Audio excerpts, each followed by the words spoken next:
Welcome, everybody, to 52 Living Ideas and Greater Philadelphia Thinking Society. This is Wednesday, so this is Comprehensivist Wednesdays.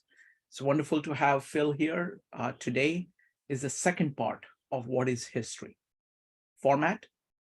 Phil will have comments on one of the sections, and then we're going to invite everybody to comment on what was said. Then we'll go to the next one. There are 3 sections. And then finally, we'd love to hear what you got from this entire meetups. All right, over to you, Phil. All right, sounds good. So welcome everyone to this discussion on what is history. Last time, just by way of review, we talked about history being a dialogue primarily between the past and the present. And one of the things that hopefully you guys remember is that there is no set history, right? History is something that comes through the prism of subjectivity, both of people that have left us with historical artifacts, their records, and the subjectivity of the person who is asking questions of the past. So that really, I think, was the foundation for everything else. This idea that history is a dialogue, and of course that explains why there is no ultimate, there is no final history, as perhaps people thought even as recently as 150 years ago. There were these ideas that one day we'll just have all the facts, we'll have an authoritative version of what really happened. But of course, what really happened depends on the perspective of the person who is asking these questions, and that's a big point. And when Carr was writing his book on what is history, that was before the postmodern ideas of history really took hold. So his view is a little more optimistic, where he thinks that we can have these multiple viewpoints, but we can sort of combine them and create this cohesive narrative.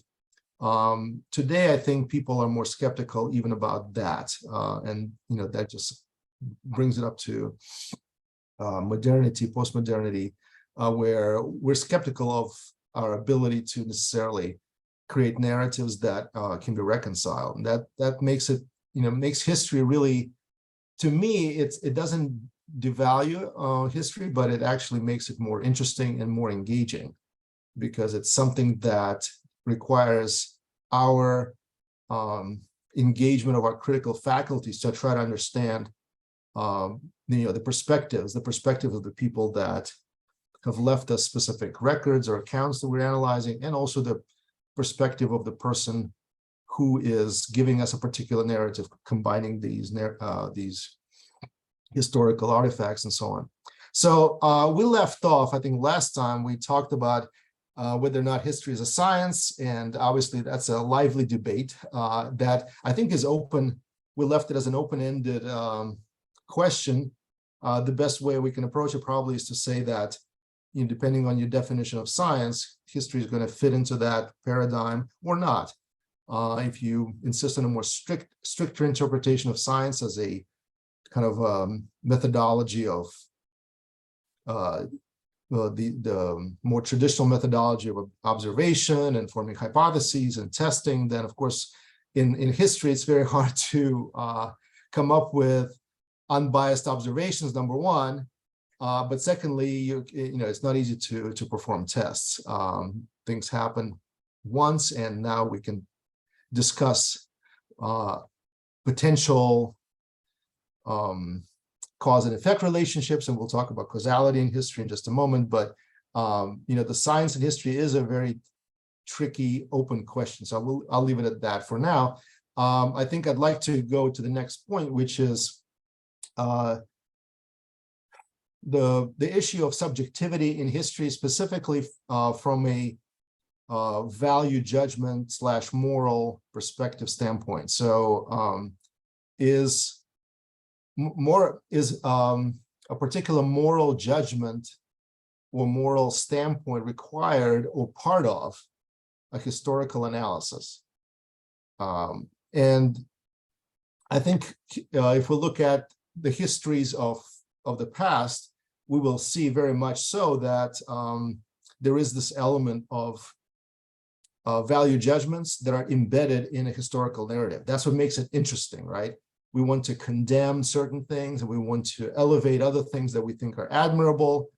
The question is this really history per se, or is this now becoming more of almost a fictional account, or a kind of a historical novels, or a genre of storytelling rather than a more scientific endeavor of trying to figure out what happened? And Carr makes some very good observations, I think, that are very common sense. He says that first of all, a historian is not a judge in session.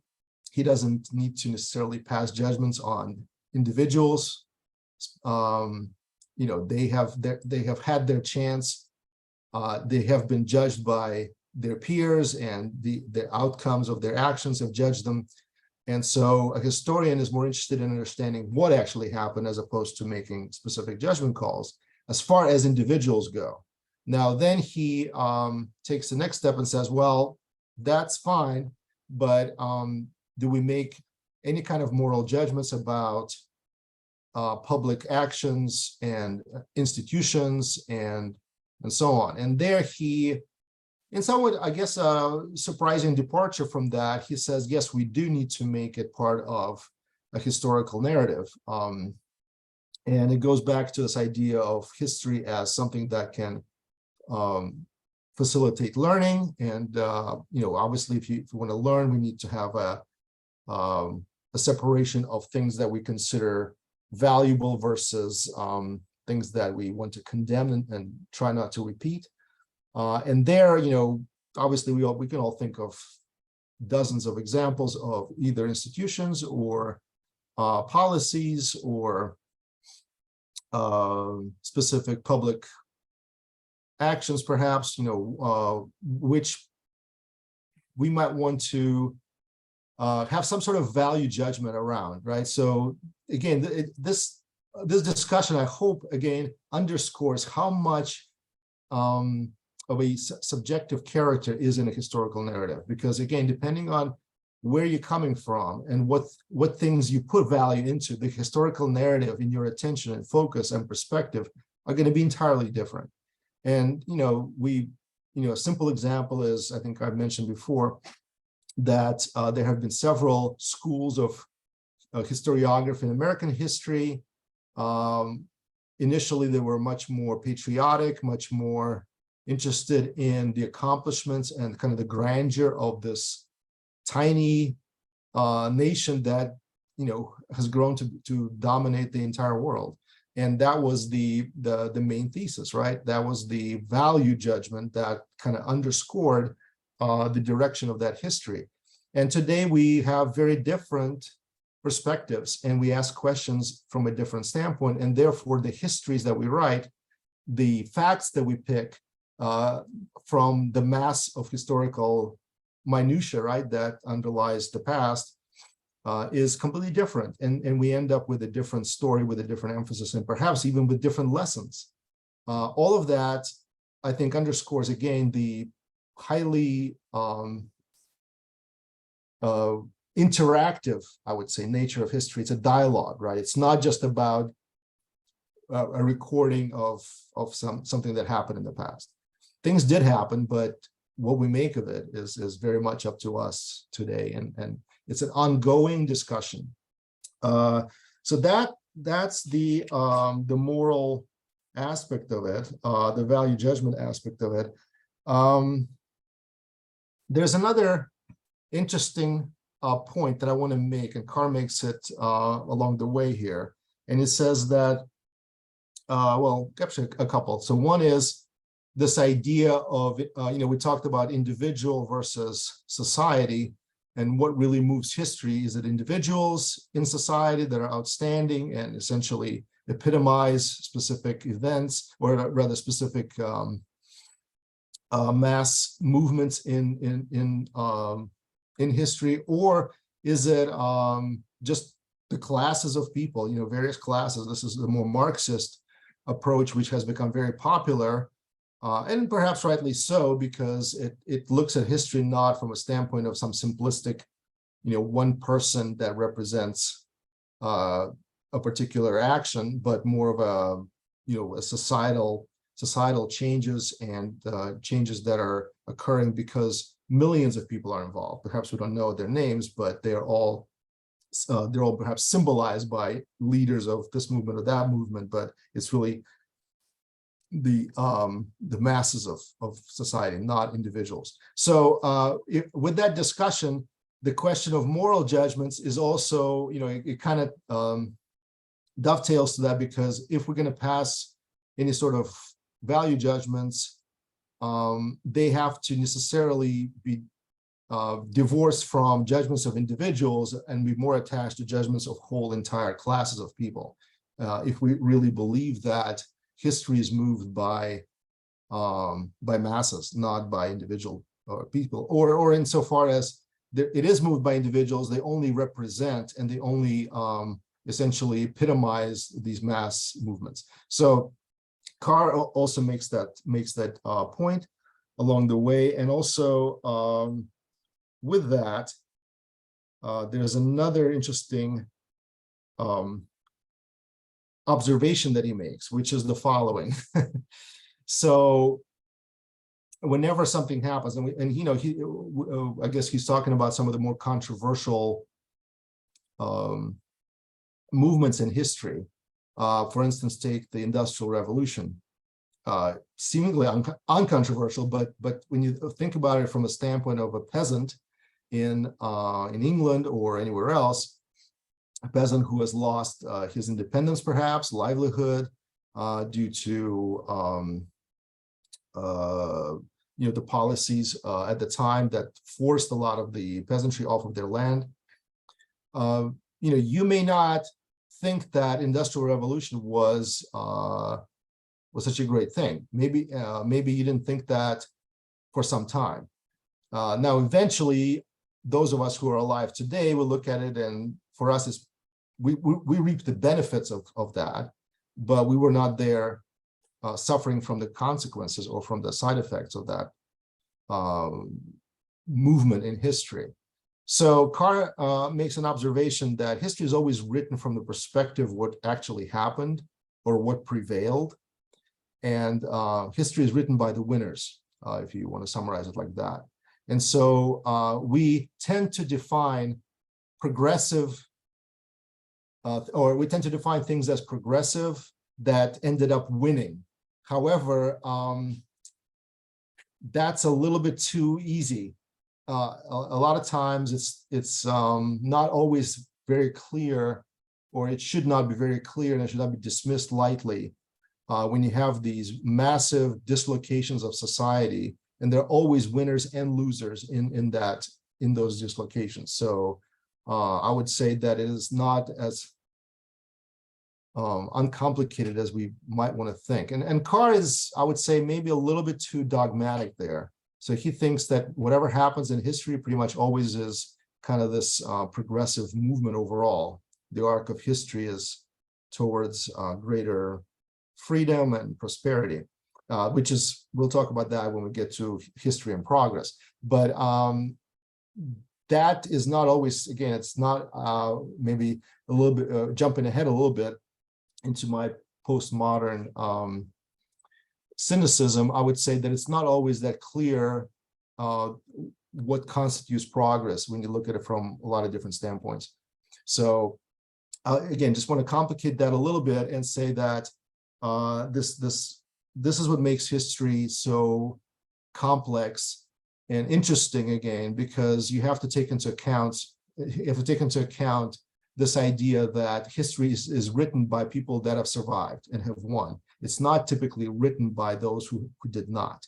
So I think today we're trying to compensate that a little bit by writing histories of minorities and natives and so on, and that is a good effort, but it still does not really compensated completely because we do not have the consciousness of the people that have not survived. And that this idea of consciousness, I think, is really Carr bypasses it. I think to his to the detriment of his argument, he doesn't really talk about the fact that the consciousness of a person today is not the same as the consciousness of a person 200 years ago. And so it's very difficult, if not impossible, for us to say that we're better off today than we were 200 years ago, because we can only judge it from the standard of today, of what we know, but we cannot really even imagine what a person 200, 500, 1,000 years thought and how they felt and how they would have evaluated their present versus ours. So it's a very difficult task, I would say. So with this, I want to, I guess, stop and see if there's any comments or questions on this subject. Wonderful. Thank you. Thank you, Phil.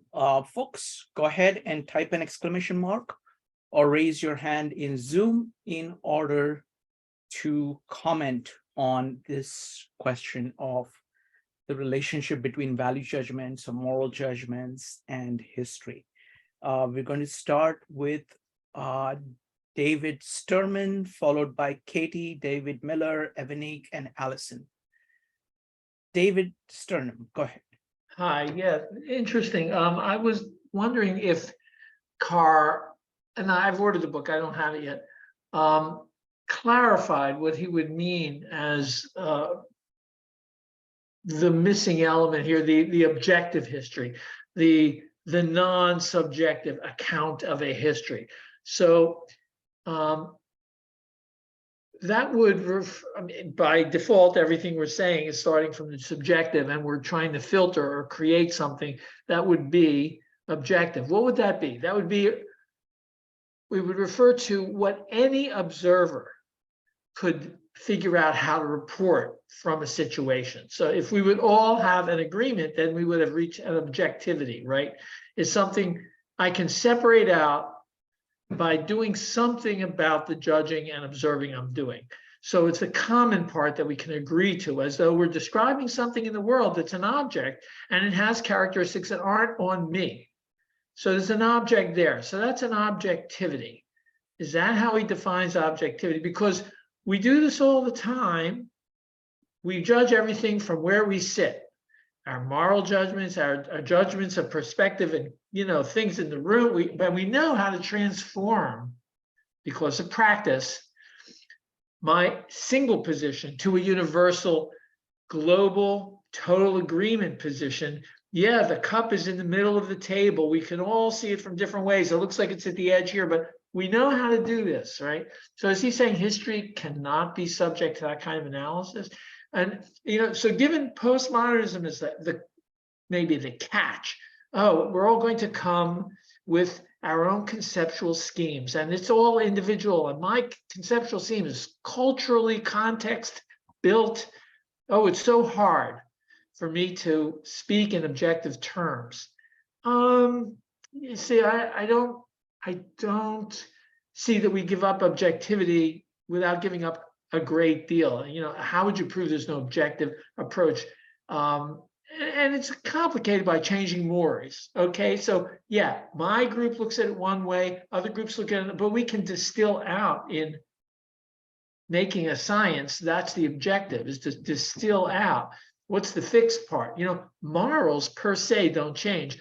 Group awareness and our sophistication of knowing them does change. So if you look at Thomas Jefferson and slavery, it's known to be abhorrent, and he tried to abolish it in Virginia, and he tried to get the votes, and they were like ready to beat him up. And the real politic was the impossibility of a severance from Great Britain if he didn't give it up. So, okay, the moral law didn't change. The mores of the society were a stronger influence on the creation of the Constitution as it stood with that group of people. So you see what I'm saying? We can, to me, that feels like making objectivity. I'll stop there with my question. Can I respond? Go ahead. Yeah, David, I wonder, respond with a Russian joke about history. Russian because in Russia, history is so politicized. And the joke goes like this. Russia is a country with unpredictable past. And the reason that, I think that kind of sums it up. When I grew up, I learned, I grew up in Soviet Union. I learned one history that was based on Marxist ideals of class struggle and this very, very clean, very nice progression from various forms of economic development, right? From the primitive man to slavery, to feudalism, to capitalism, eventually to communism, inevitably. And that was seen as something so obvious to everybody. And then, of course, didn't seem obvious at all when the Soviet Union collapsed. In fact, maybe the historians lost their jobs because they weren't prepared for different paradigms. I would also remind you of the famous photograph where Stalin walks around with, I forget, was it Yagida or one of those commissars? Yeah. And once the commissar became the enemy of the people, they edited that same photograph, edited him out. So you have the same photograph in a textbook, but without the guy. All of these crude things, they actually underscore and underpin a more complicated and real issue, which is history is not something that is frozen. It's, unlike natural sciences and things that are objective, like you said, a cup on a table, we can pretty much agree that it's there, and it's, our subjectivity doesn't really affect its position so much. In history, I would argue that our position affects everything, not just ours, but the very fact that the cup is either left to us or not is a determination that somebody else made for us when they either left us or did not leave us a historical record. So when what's his name? Let's take Thucydides writes about Peloponnesian War. Why did he write about the Peloponnesian War? Why didn't he write about slavery in ancient Rome? We don't, or ancient Greece rather. We don't know much about the position of slaves, and we don't know. I mean, we know some, but not as much as we know about, let's say, Plato or the Academy or something else. And why is that? Well, because the people that lived at that time, they also had a particular bias, and they also were selective in things they were describing. So you have the bias on the side that is kind of fixed. And then, like I mentioned, you have the consciousness of those people that lived at that time, and it's reflected in how they wrote, what they didn't write, as much as what they wrote, what they didn't write. Then we come to today, and we have the consciousness and subjectivity of the person asking the question, who is himself molded by society that he is in. And so you have this double subjectivity that is not actually present in most of other disciplines. I understand, Phil. I understand. I have the idea, which is sort of the base of what you're saying. But there, we actually work to eliminate that in science. So the Russian joke is about bad history, because that would be bad science if everyone can tell their own story. See, it's when you haven't done the work to say, right, oh, look, right. in Well, this let's just I've measured all the home sizes. They are uniform. There was egalitarian living in Mesoamerica. This is kind of a proof of it. So we don't have to guess what they were writing. We can see the evidence. Right. Well, that's one. I mean, obviously, I agree with you. There's bad science, bad history, and that's an easy one to sort of dismantle and move on. However, where it becomes more interesting and less solvable is when the questions themselves presuppose a particular answer, and that's where you may not get such an easy pass. Because you're trying to, and this is where Carr comes in and says, you have to have some sort of standpoint from which you're telling the story, because history is not just about, a record of events. You have to tie it together into some kind of meaningful progression.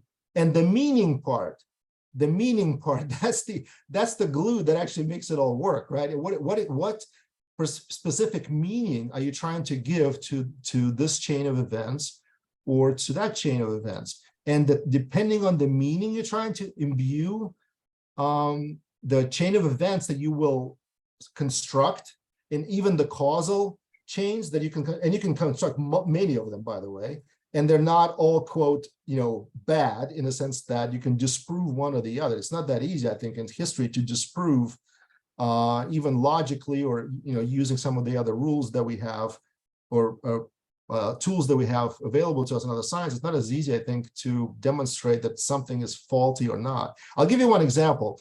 I like to kind of go back to specifics when we talk about this to underscore these issues. One really interesting example of this is a historical study that was published in, I think, 70s. It's called, it was a book. It was called, I think it's called Time on the Cross. If you know, maybe I have it in my notes somewhere here. Anyways, it was a historical study about slavery, whether or not it was an efficient form of business, whether it was rational, economically rational. And the thesis of the writers was, yes, it was. Both of them eventually got the Nobel Prize, not just for that work, but for other works as well. It was one of the seminal works in econometrics in history. But at the time when it was published, it was a hellfire and storm right around that thesis, because somehow it was seen as trying to justify slavery. But it wasn't. It was just trying to say that it was economically viable and it was rational, and there was nothing backwards about it from that standpoint, from a profit motive standpoint, from efficiency. This is just one example of the type of question that is asked. Very difficult to ask that question, I think, today.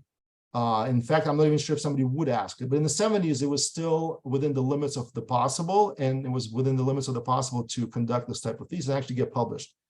I thank you for the answer. I just wanted one thing. Who would ask an economist, an econometric person, to define rational?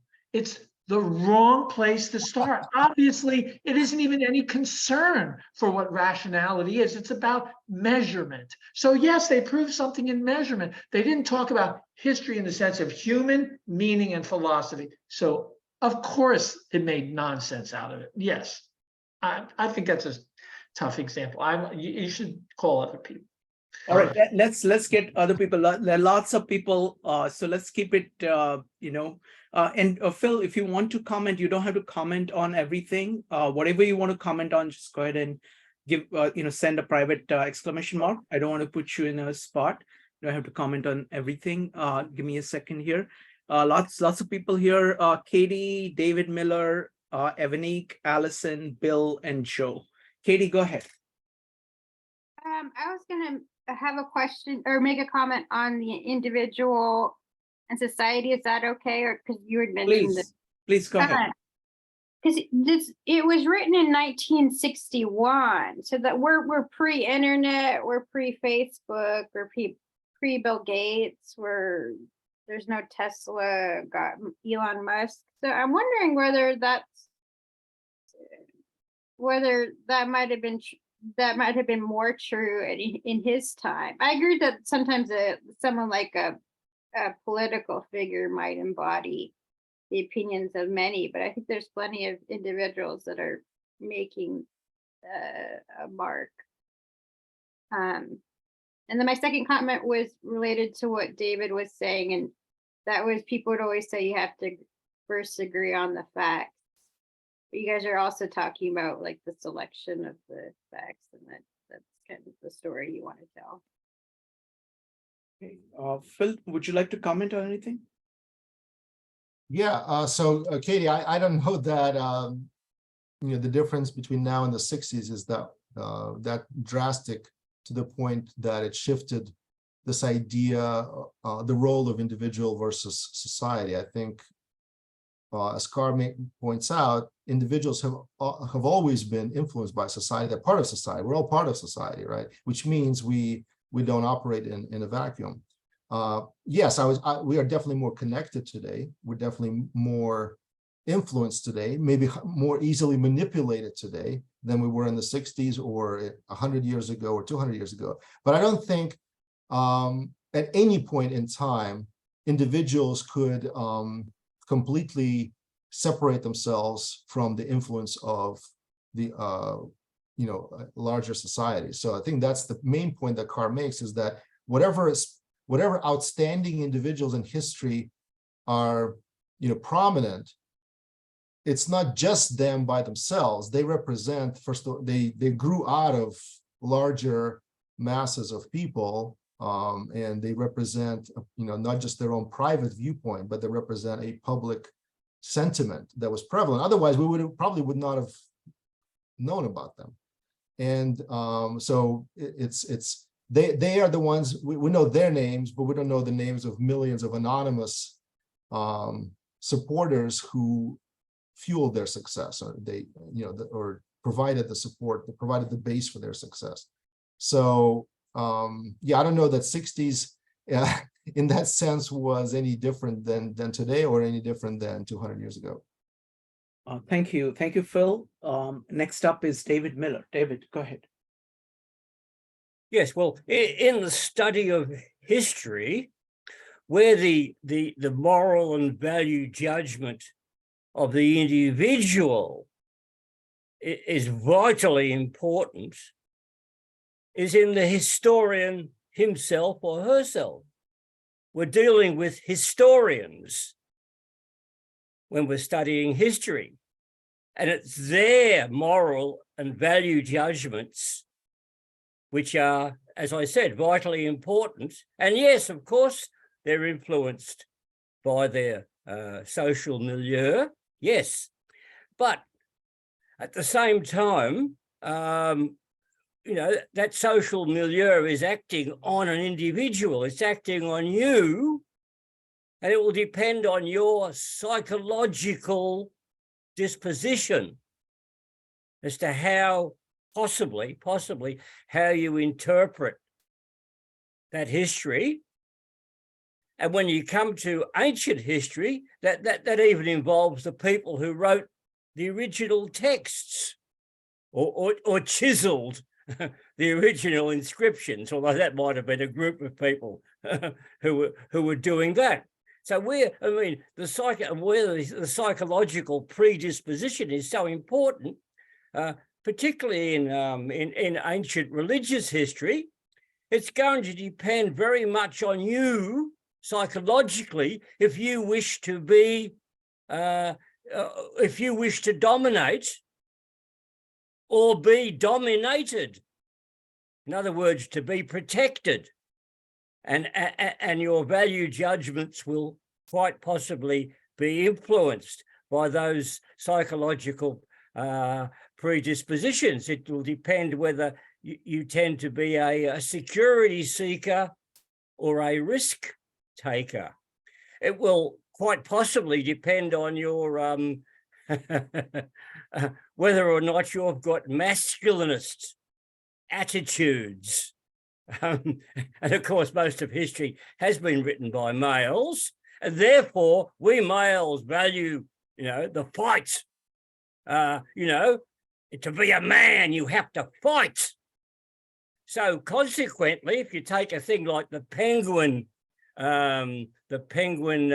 Atlas of ancient history, the Atlas editor is very sniggery about the Armenian Empire, which controlled most of the coast of the Levant, when the Romans attacked back in whatever it was, 67 BC.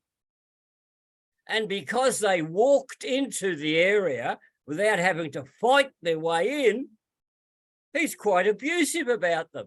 He calls them a jerry-built empire because of the Seleucids disintegrated into civil war. So the Armenians came in and took over the area.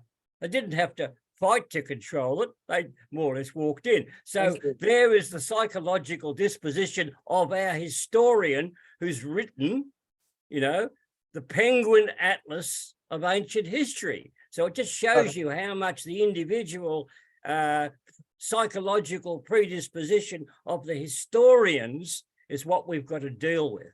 Thank you. Wonderful. Thank you. Thank you, David. All right. Next up is going to be Evanique.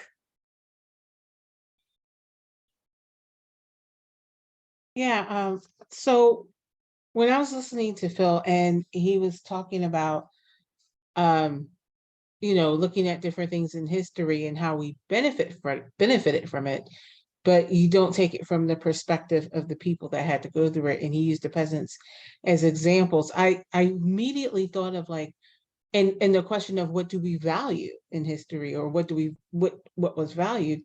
And I think one of the first things I think, and culturally, was utilitarianism, which, you know, basically is the greatest good for the greatest number of people. So when policies were made and slavery was referred to, I'll go to that.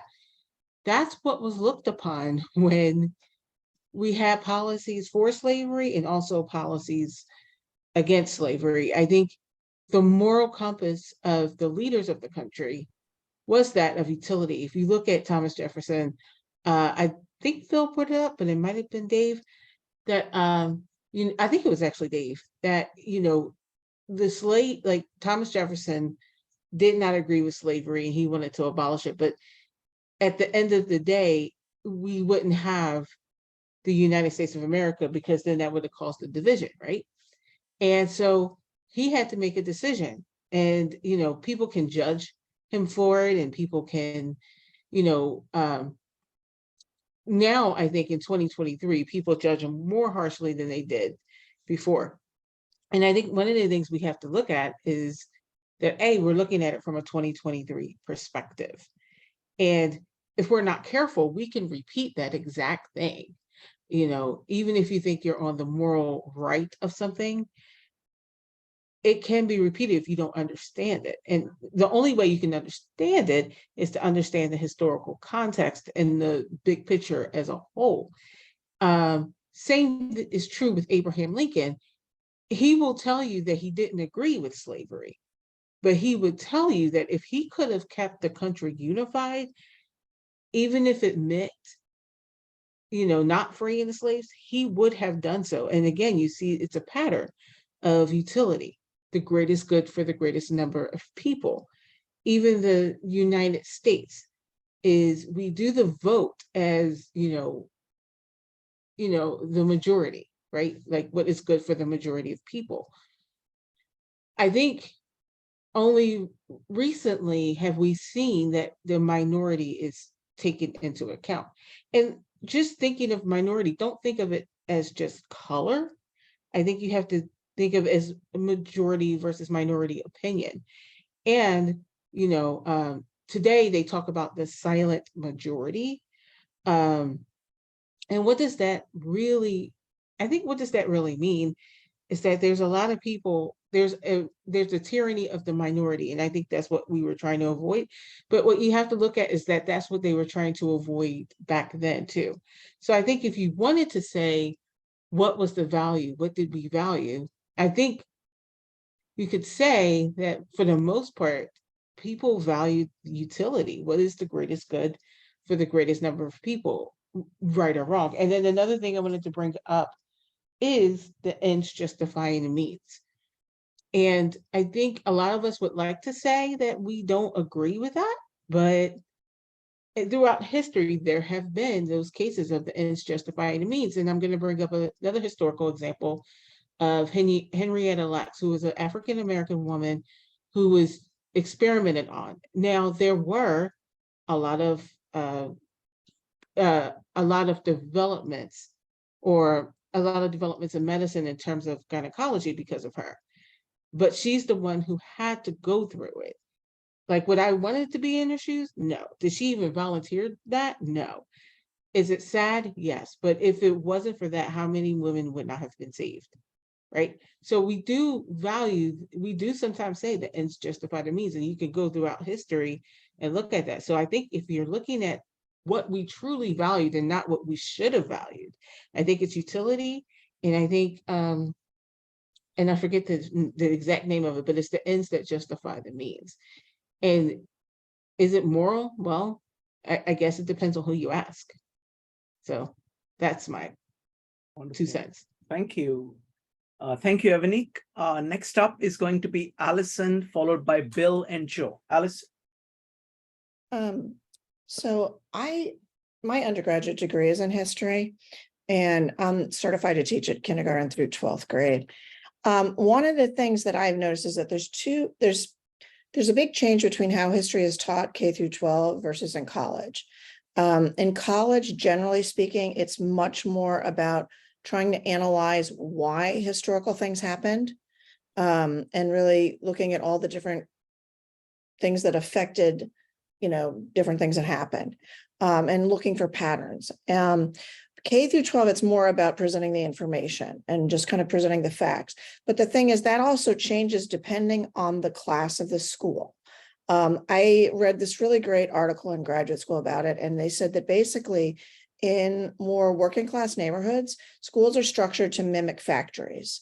So it's much more about, just to hear the facts, repeat the facts, memorizing.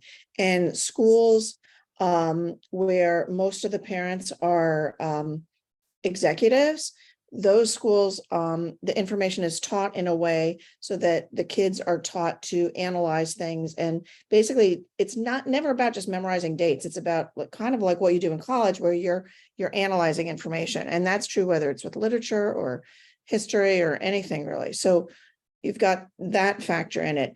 But one of the other factors that I think that really plays a big role is the choice of which history to teach.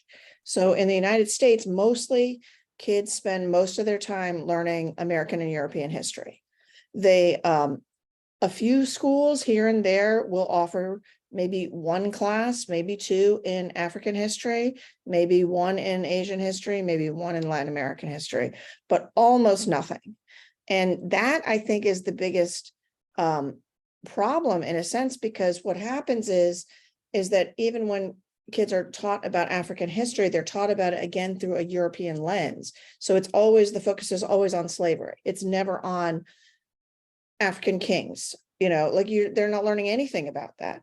And so I think what happens is that it affects how we interact with the rest of the world. Like as we grow up and we get older and we go out into business, and, sometimes it's mind-boggling to see world leaders make massive mistakes because they literally don't understand anything about the history of the countries that they're dealing with.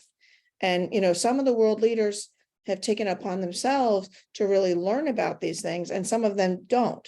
And you can just see the mistakes that they make because they just don't understand anything about these other countries.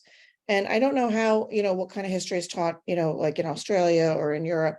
I only really know about it from this system, but it seems like, especially as we live in a much more global society, that's a massive mistake to make.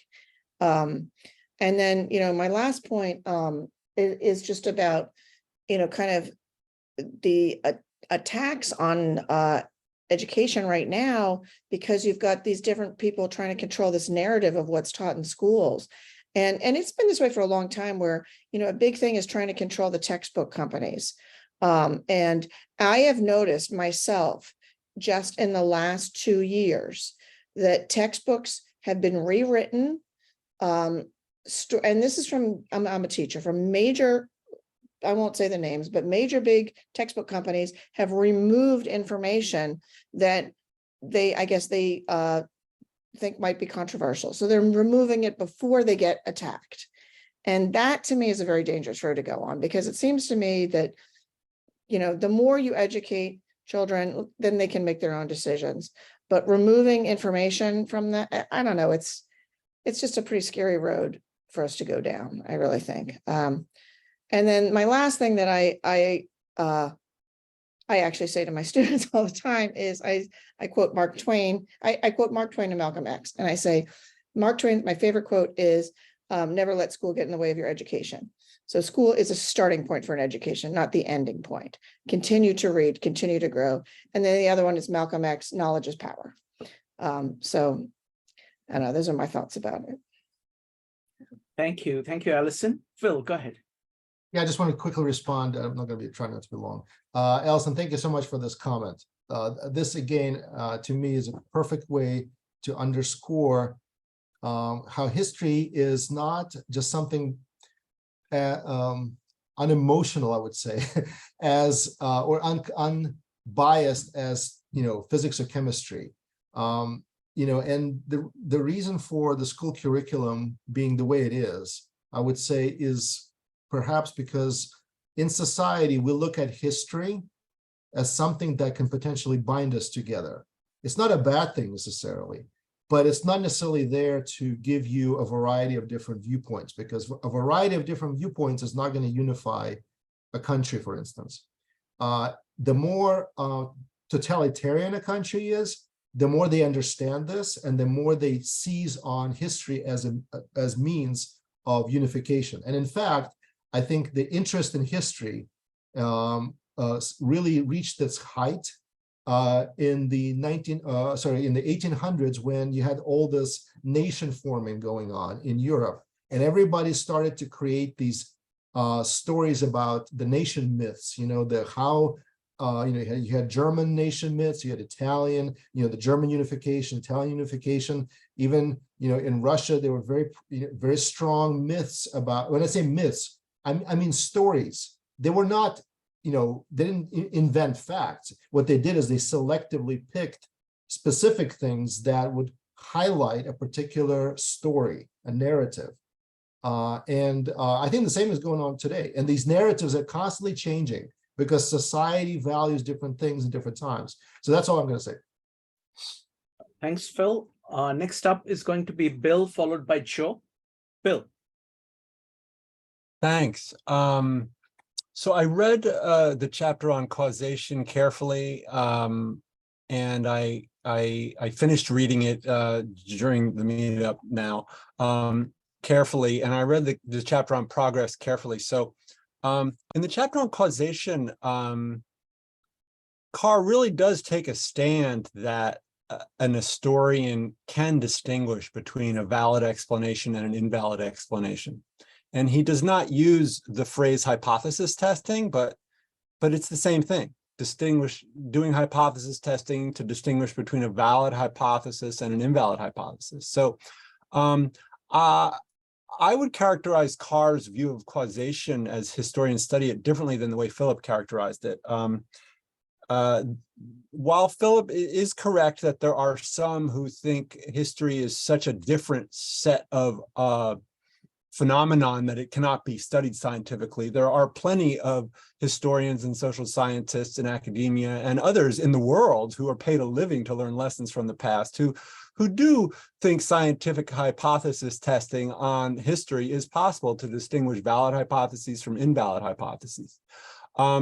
And the purpose of methodological rules that are followed by historians who are methodologically oriented and social scientists as well who study history is precisely to enable distinguishing valid from invalid hypotheses about what caused an historical event. And so briefly to name the top three methods, one method of distinguishing between a valid and invalid hypothesis is to compare an historical event to another historical event. In one historical event, X was present and as a cause, and its effect Y was present. And in another case, X was absent and Y was absent. And that enables a comparative inference that X caused Y in the first case. Similarly, one can collect evidence on a lot of cases where N, which is the number of cases, is 100 or 500. And it's the same thing. You can run the statistics and show that where X was present, in the cases where X was present, Y was present. If the statistics show that in the cases where X was present and Y was present, and the statistics show that there are other cases where X was absent and Y was absent, you can infer that X causes Y. Now, in the case of a unique historical event where there's no comparable events and you only have one historical case, you can still do hypothesis testing. But what you need to do, at least one way to do it, is to develop a theory involving a causal mechanism linking X to Y through some intervening variables, I sub 1, I sub 2, I sub 3, I sub 4, leading to Y, so that like dominoes falling, okay? And then you can do hypothesis testing on two hypotheses. One hypothesis is that X causes Y through intervening variables, I1, 2, and 3. Another hypothesis is X prime causes Y through intervening variables, I prime sub 1, I prime sub 2, I prime sub 3. And then you look for the historical evidence. If the historical evidence shows all of the I's and none of the I primes, that means X caused Y. Or if the evidence shows all of the I primes and none of the I's, then that means X prime caused Y. So you can still do hypothesis testing. With respect to the other major issue of causation that E.H. Carr mentions, he talks about determinism. And I'm going to reserve my comments on determinism for the chapter on progress, because it turns out that all the very strictly determining, or many of the strictly determining factors that constrain history to be what it is in the sense of leading to adverse outcomes are things that human beings have come to understand and intervene with in order to ameliorate. To take just one example, insurance of all kinds is ameliorating the effects of probability of adverse events. Also, diversification in financial security markets is taking advantage of random chance events in the distribution of stock prices, etc. So, but I'll circle back to that later. Thanks for listening. Wonderful. Thank you, Bill. Really appreciate your comments. Next up, I mean, I really appreciate that you've studied this field for so long and you're offering comments based on that. Really appreciate that. Next up is going to be Joe. And then we will go to the next section. Sure. Yeah, just really quickly, just two quick comments. One is to say, when it comes to the morality aspect of things, I think that something with presentism is, historians have a tendency to be guilty of that sometimes, where they start applying today's morals to individuals in the past. And that actually can also distort the story that they're actually telling. So I think that it takes it out of context and unfortunately distorts the relative nature of the truth at that particular moment in time. So I think that that's one aspect of it. I think there's also, as David brought up, how certain econometric models can be, used, I think, into causation, but I think it's very challenging where people determine the inflection point when something is actually going to take place. So you can develop a model looking at population, looking at even sediment amongst individuals. You can look at trade, you can look at income inequality, you can look at all these things. And these are macro trends that tend to give you an idea as to some of the causation that may have resulted in, say, something like the fall of the Roman Empire. However, it's very difficult is to predict when that's when that point is like you hit that tipping point. And it's very hard to forecast that into the future sometimes as well. Yes, people get better with better data sets, but there are approaches that can validate facts. But that's just the thing is, it doesn't tell the whole story of history. Is that you have to also do you also have to research other factors that may not be able to be captured in those macro trends. So I mean that's just my thoughts. Thanks, Joe. All right, Phil, would you like to go to the next section? Yeah, so I actually haven't started on the causation yet, Bill. So this is the section that I guess follows on your observations about the different methods that are used. And I absolutely agree with you as far as, Carr is very much a proponent of looking for cause and effect sequences in historical analysis.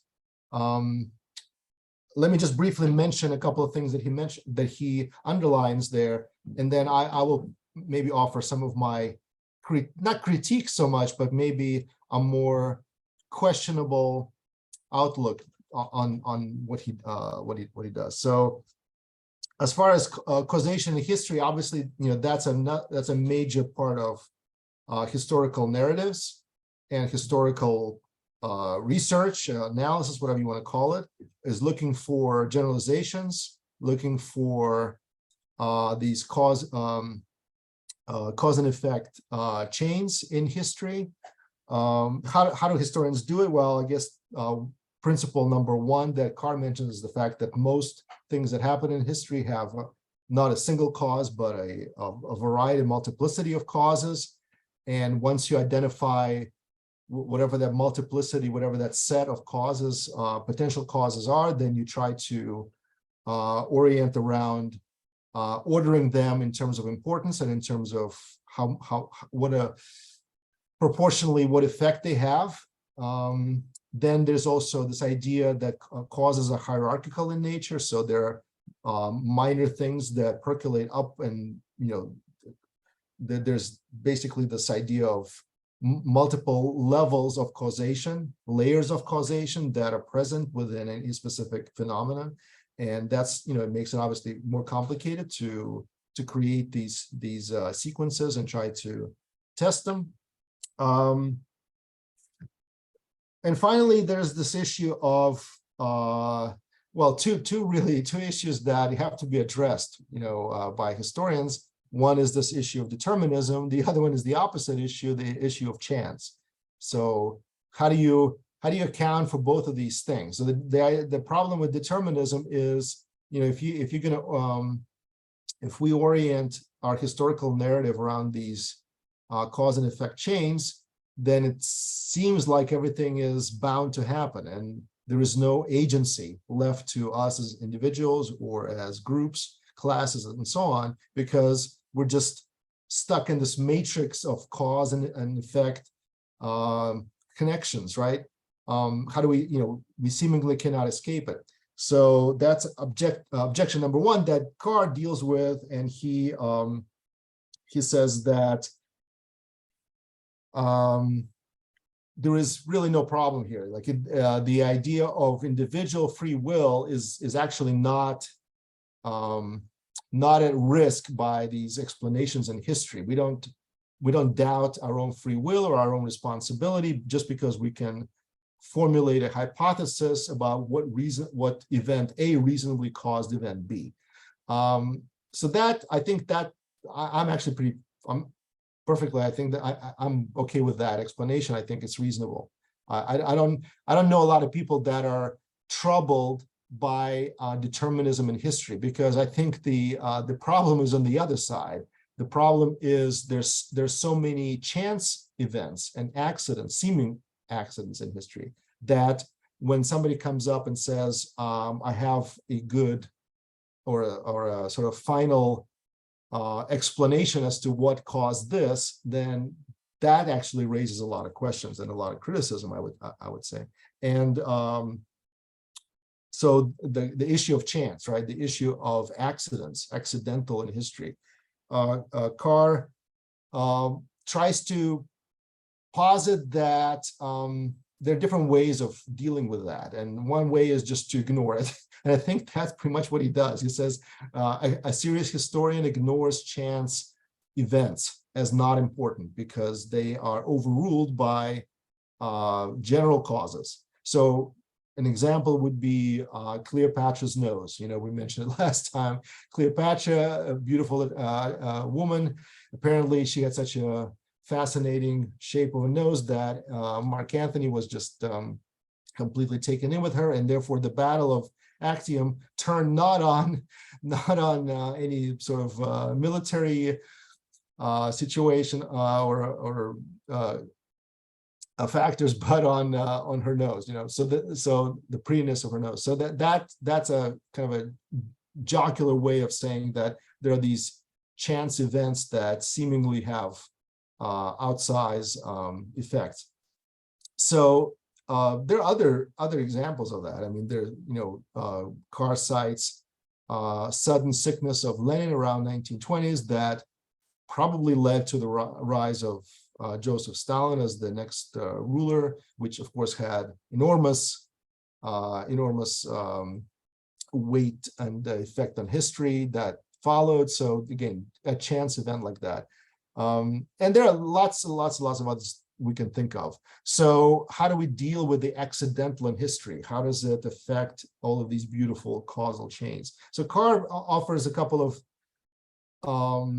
other people's explanations. I don't think he actually subscribes to any of them himself. So he cites Marx, and Marx says that causes cannot chance events or accidents in history cannot really cause anything important or important from what measure, right? Typically, they can only retard or accelerate movements that are already happening. So that's Marx's viewpoint, and obviously you have to realize where he's coming from, from the standpoint of class struggle and his explanation of history. Obviously, he cannot. He's not going to give chance a high role in history. So his explanation is that accidents tend to only accelerate or retard movements that are already happening. Secondly, they tend to cancel each other out. So one chance event is going to cancel out another chance event. And finally, what was the other one? I don't think I have it. Oh, yeah, the chance, we observe chance events mostly in individual lives, whereas, as we said, history is mostly determined not by individuals, but by masses of people that underline and support them. So the chances that we observe are nullified essentially by, all the chances that are added up and canceled in the lives of millions of people. So that's kind of the Marxist explanation for how chance interplays with larger cause and effect chains. Trotsky, another communist thinker, and Carr cites a lot of them because I guess he's a specialist in Russian history of this early Soviet period. So he knows all these guys very well. Trotsky's explanation was that history is like biology in a sense, where in biology you have natural selection of adaptive traits. In history, you have a kind of a natural selection of accidents. So the accidents that are brought to the forefront are the ones that have kind of the most fertile ground to develop on. So that's another interesting explanation of the accidental in history. A more serious approach, though, is to say, well, can we really cleanly separate the accidental from the general? And how does it play into us formulating these beautiful cause and effect sequences, which are always done with 20/20 in the hindsight? It's not so easy to develop one of these causal chains looking forward. In the hindsight, we are very good at explaining things that have happened. And, we can posit very good explanations of that. However, nobody can predict the future, even, to the tune of a few months or weeks. How is it possible that we're so good at quote, predicting things that already happened? That was a little Popperian in its spirit. I guess Popper was very, very skeptical about historicism and this idea that everything can be explained. And he was very skeptical even about how scientific method is explained. And his idea was that we don't really know anything that's true. We only know things that are false. So we can falsify things, but we can never establish anything as true. We just know what does not work. So that was Popper's sort of cynical approach to science in general, and history 100 times that, due to all the other things that I've already mentioned. So yeah, so that's really the I think summarizes Carr's treatment of this question of causality in history. You have to make your way through this the Scylla of chance and the Charybdis of determinism. And, that's where we are. Thank you, Phil. All right, folks, if you'd like, if you have any comments about causation in history, or if you have any questions, go ahead and type an exclamation mark or raise your hand in Zoom. We're going to start with Joe. Joe, go ahead.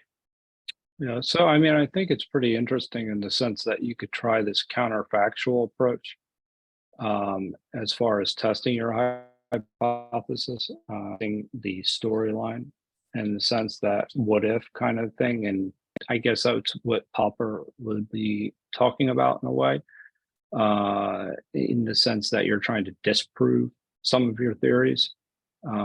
So I mean, I can see the, the role of like, you're also determining the likelihood of something occurring as well in that process. So I think that that's,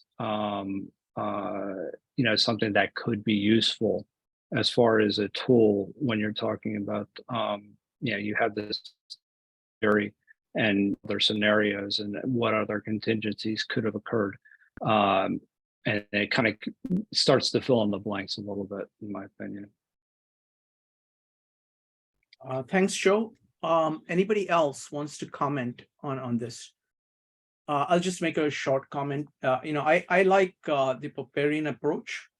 This, I think Taleb calls it via negativa. Many times kind of cutting out things which are false, because we have such a bright mind that we can actually come up with explanations for things in the past. But quote unquote, those explanations, I mean, if like I like one of the quotes where it says, your beliefs have to pay rent by predicting. The second, if you think that is true, what can you predict with it? So the approach of via negativa, though it may seem like a nihilistic kind of approach, it's not actually. It is just, it is kind of cutting out things. So that's just my thoughts about that. Phil, go ahead. Yeah, I want to add a couple of things actually, and thank you for mentioning Taleb. I think in general, I would say practitioners in the field tend to discount chance as a big factor to their detriment. And the whole idea of fat tails and Taleb's treatment of the black swan events really shows that while these events are extremely rare, they are extremely influential. And we have in history the same kind of thing. We have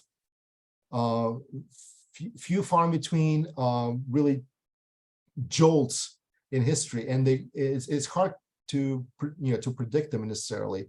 I mean, we could attribute a lot of causes to Russian Revolution, and Carr makes that as an example. But who could have predicted it? Who could have predicted that would boil over in a way that it did and when it did? It's just, I mean, it could have happened, maybe, but it equally could have not happened. And the might have beens of history, Carr really criticizes that. He doesn't like this delving into the might have beens. He wants to study what actually happened.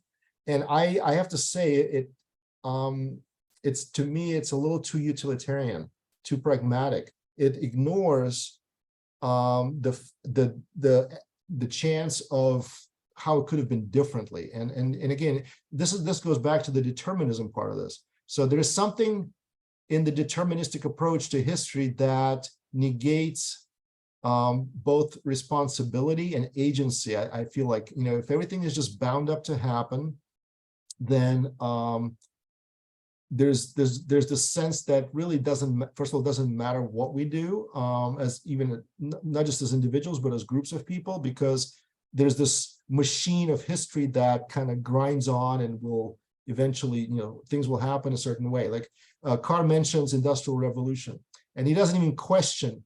He says no serious historian will question that Industrial Revolution was a good thing. Well, why not? Why shouldn't we question it? Why shouldn't we question everything? Is my retort to that. And even if it turns out to be fruitless in the end, even if it turns out to be a dead end, I feel like the non-questioning part is worse. And the narrative that we shouldn't really look at might have beens and close calls and especially in the tragic events of history. I feel like that does history a disservice, because it creates this paradigm that we live in a world that has this kind of a logic of its own, and it's larger than any of us, and it's just going to keep grinding on. And that to me is maybe a depressing view of history. The other part I want to mention, as far as these causation chains, I think there's a danger in a sense that we always try to make sense of random events. And we are very good at it. I mean, look at the night sky. We've created all these constellations and a way to kind of connect the dots, right? And you can connect the dots in many different ways, in history as well as in the night sky. Now, in history, probably there's some additional things you can do. There's room for generalization. There's room for observation, and like I think Bill mentioned, looking at generalities and trying to see, using the comparative method and so on. However, I think it's important to also note that all of these methods have a lot of limitations, and none of them are open and shut cases. I would say, I think this is a prerequisite to understand that. And then we can go on and formulate all of these hypotheses and dig in and so on. But I think it's good to have an open mind and a critical mind to these explanations, because you can construct many causal chains for the same events. That's important to understand. Thank you, Phil. Next up is going to be Bill, followed by David. Bill. Thanks. I would distinguish between prediction and expectations. Historical explanations may not, historical models of historical events may not yield precise predictions, but they can help narrow expectations. And I think people who earn a salary doing this kind of work, say at the World Bank or in NASA, they are committed to hypothesis testing to distinguish between valid hypotheses and invalid hypotheses in situations where more than one causal chain can be hypothesized to have caused an effect, an event. For example, the explosion of the space shuttles in 1986, and then maybe 10 or 15 years ago, another one, led to investigations that were intended to learn lessons from those past events. And they had to distinguish various hypotheses through hypothesis testing to come up with the explanation for what really went wrong, in order to have a guide to the future, a guide to action, to quote E.H. Carr's phrase that I put in the chat. And so that leads to E.H. Carr's point about rational versus accidental causes. The other quote from Carr's book that I put in the chat shows Carr's position on the role of accident and randomness. His point is that you can't learn any lessons from the accidental causes, even though they do have an effect on the course of history. So he acknowledges that random factors have an effect on the course of history, but he says you can't learn any lessons for improving the human condition from those random causes. And therefore, Carr says that historians distinguish between the systematic and the random causes, because it's the systematic ones that you can learn lessons from for reforms of whatever kind. Oriented toward Carr's definition of progress, which is the increase of human potentialities. So this was worth putting out there, because E.H. Carr, he does think that progress is possible, and he thinks the way to do it is to distinguish between valid causes and invalid causes, and he thinks that's the definition of objectivity for an historian. And it's all, from his point of view, for the purpose of learning lessons to change behavior in the future, or to change policy in the future. So yeah, I'll stop there. Thanks for listening. Thanks, thanks, Bill. Next up is going to be David. David. Hi. Yeah. So I'm looking at the accidental versus the what I would call intentional also. the materially determined things kind of fall in the deterministic realm, and they include accidental or chance of things too, configurations. And these are distinct from intentional causes in history, which are mental and conceptually determined. So I think we have a little false dichotomy in saying determinism versus chance. The dichotomy, the either or, doesn't even work for an individual making a decision. For individual and group action, the decision, the will, the choice that's being made, the significance comes, the meaning, the significance comes from the non-deterministic point of view, which is considering the conscious capability, the self-conscious, the ability to say, I'm in this position. Now I can go left or right. That is now becoming an act of will, a meaningful choice. And we know it's not 100% free to do this kind of thing, right? But there's that struggle. It's not always that kind of will is in effect or dominant in the face of deterministic forces like external power, fears, technological limitations. Okay. And all those things increase the risk at hand for the deciding individual or body. So saying objective now doesn't preclude taking into account the contents of the knowledge and the intent of what's being done, as opposed to a mechanical description. Well, this economy is barreling towards this and the inequities are a result of. There are things that are like that. And there are things that are left to actual determination by considering in a mind with concepts. So we have material and we have conceptual. I think that's an interesting distinction as opposed to determined or chance. Because even an individual, when they're trying to make a choice, are you going to call it determined or chance when they're using their mind? Okay, so intentional. That seems to be a more potent distinction. Just putting it out. Does he look at it that way? Or is that, I mean, it seems to be the moral question also hinges on why are you keeping your slave? You know, what were you thinking? What are you taking into account? It's that the subject's evaluation in terms of their understanding, right? Am I just changing the subject? No, that's good. Can I? Go ahead, please. Yeah, go ahead. Yeah, so yeah, that's a great point, Dave. I totally agree with you. I feel like first of all, it is a false dichotomy. It's not one or the other. It's not chance or determinism. But the other point that I really I feel like is good to note is the fact that we're not just billiard balls, right? In a billiards game, and that's what makes cause and effect so difficult. I mean, even in physics, I believe there's that famous three-body problem where you once you add a few pieces into the puzzle, you cannot really calculate the long-term trajectory of anything because it becomes too complicated because things are affecting each other.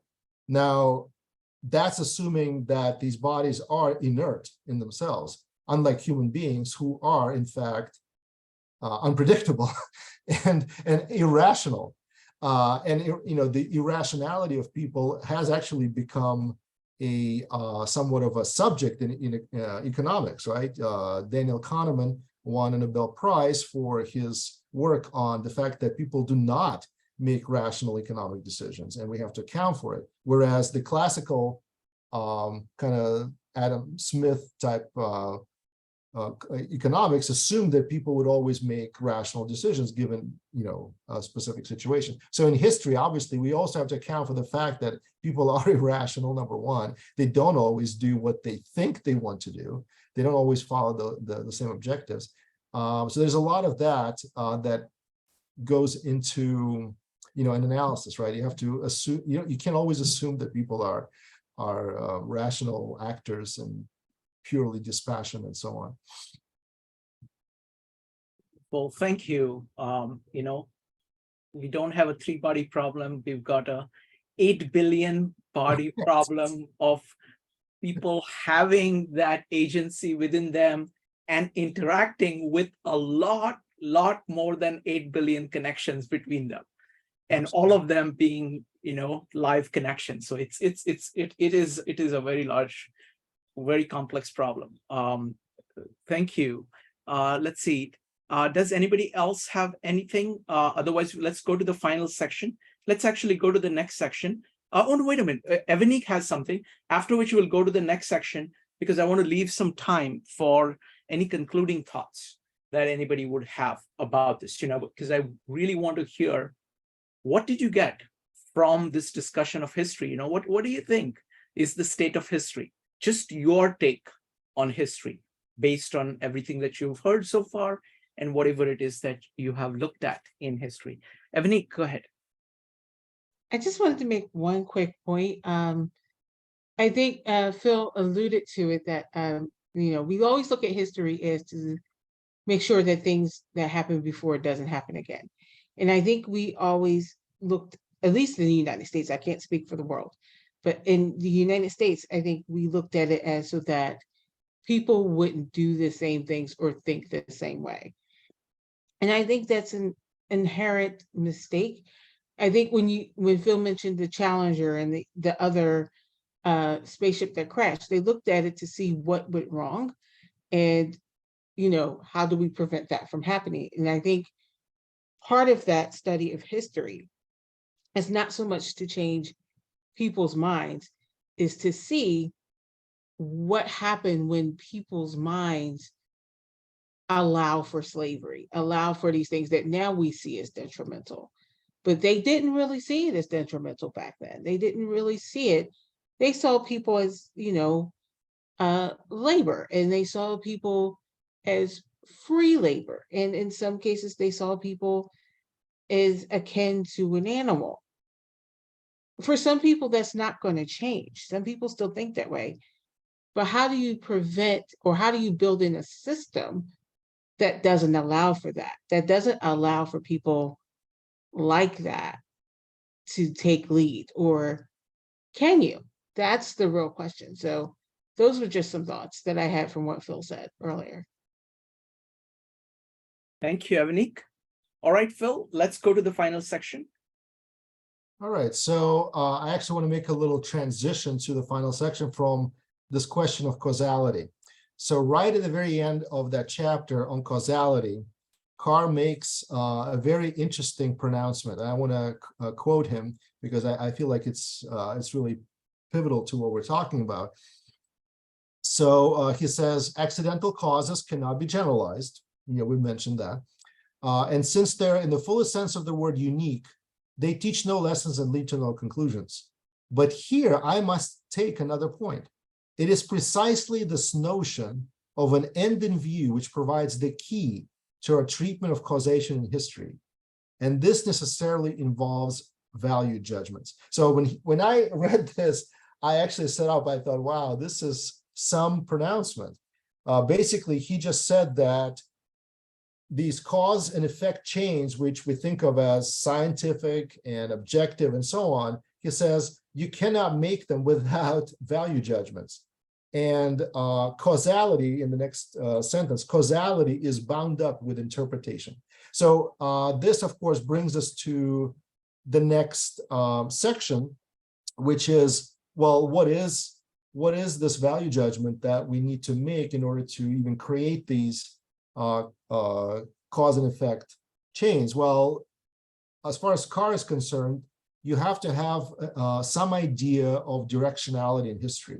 And when we say directionality, really we're talking about meaning, right? You have to assume there's certain basic assumptions that we really take for granted, but we really also need to question them. And the assumption that we're operating on is that history actually has some sort of end in its development. It's not a random walk. it's not a random motion of particles, that it actually has some sort of goal, if you will, or some sort of end. It's, we're all seeking together as human beings, perhaps, and the history is maybe an expression of that. Now, a few chapters back, Carr said that he does not believe in mystical explanations or religious explanations of history. So that discounts any sort of world spirit, or sort of even the idea of maybe a Christian God or any other God that's directing the course of history. Before those ideas, the most prevalent idea of history was cyclical. It was the idea of you start at a certain golden age, and then you digress into corruption, and then civilization is destroyed, and then you start over from this golden age to inevitable demise, and so on. You just keep going in these circles forever. I'm actually curious if this is echoed, I think it is, in the Asian thinking, where maybe the Chinese I Ching has similar kind of feel to it, right? You just go in a circle, right? It's a circle. There's certain changes, right? The book of changes. You change, but you're not really changing up to a particular point. You never go in higher. You just kind of go in these circles. Now, again, I'm not saying that's my viewpoint necessarily. It's just a viewpoint. And then we transition from that into a teleological view of history, where you have a beginning and an end. And that was primarily promulgated with religious connotations, right? Whether it's a Christian God or some sort of theological explanation of history or mystical explanation of history, like Hegel's idea that there's this world spirit that somehow moves us towards more freedom. But then comes the Age of Enlightenment, and we have a new idea that, in fact, maybe we're just moving towards a better life for everybody. Very simple idea, and we call it progress. The idea of progress, that we are moving not in circles, but we're in fact improving. We're not going from a golden age to some demise. We are actually on our way up, and that idea was extremely influential and popular until we hit the 20th century. And in the 20th century, it's been that idea has been under fire. First, we had World War I, and the explanation was, well, that's just our last war, the war to end all wars, right? As I think Wilson said. Then we had World War II, even more horrific. In the World War II, of course, was not initiated by some barbaric nation. It was initiated by one of the most influential, the most intellectual nations in Europe, Germany, the land of the philosophers, the land of the scientists, the musicians, and so on. How could this be? How are we improving if we are, killing millions of people? Add to that the reign of Stalin and gulags, and pretty much the idea of progress has, I would say, suffered from its initial inception a little bit, at least. Now, I know that there are various viewpoints on that as well. Carr is definitely in the camp of progress is a thing, and we are improving. I'm very curious to know how exactly he's measuring that. He mentions that he does not have a measuring rod for happiness or for freedom or for anything else. So I'm very curious to know how it is that he's so certain of this idea. Maybe he's using a proxy, or using maybe some physical material things as a proxy for that. But nonetheless, he is firmly in a camp that you have to have some meaning. The meaning part of history has to be there in order for us to work with history. Otherwise, no historical narrative, no historical explanation is even possible. If we look at history as a random walk, as a sort of a Brownian motion of particles, it's pretty much game over at that point. So we have to assume that maybe could be one of the, like in Euclidean geometry, you have to assume certain things before you build everything else. Maybe that's one of those underlying assumptions you have to make, that history actually has directionality, it has a meaning, and there is this idea of betterment, of building wealth, building knowledge, building freedom.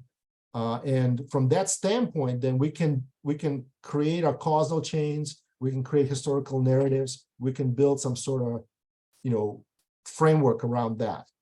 So that pretty much, I think, is the kind of in the nutshell, the idea that you have to have an underlying assumption of directionality and meaning before you can start putting, concepts together and creating these narratives in history. Now, I want to mention one thing that I thought a little bit maybe funny, given Carr's optimism about progress and the fact that, and of course, Carr says that history doesn't have an end because you can always be, do better.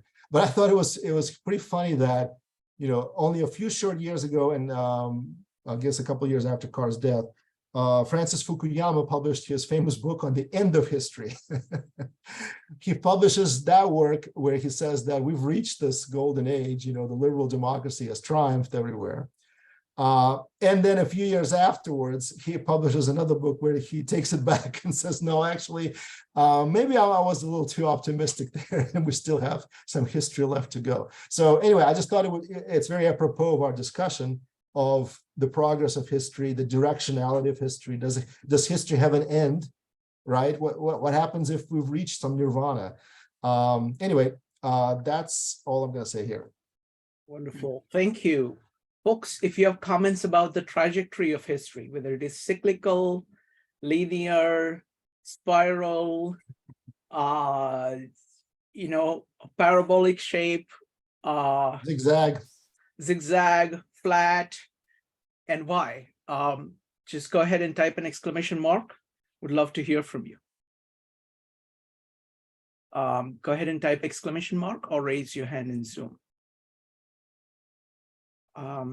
Let's see. Let's go with Allison first. Allison.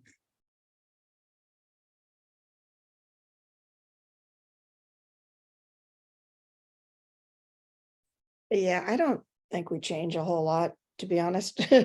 I think that I guess it would be cyclical, because I think that so much of what we do is really, it's just all about self-preservation, and that doesn't really change. And I feel like I've been to 28 countries, and everywhere I go, I feel like people are basically the same. Like we do the same things. We go to work, we have holidays, we fall in love, we like mess up, we have war, we have this, that, and we're far more alike than we are different. And I think if you were to travel back in time, it would probably be the same thing. And sometimes certain countries are on top for a while, and they've got their empire, and then they build the empire too big, and then they lose the empire, and then somebody else gets greedy, and then they've got their empire, and it just rotates.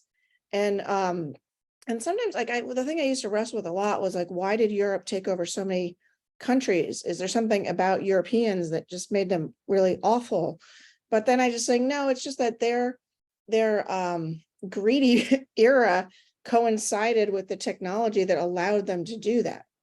But if you looked at all these other countries, they were always invading the next door country.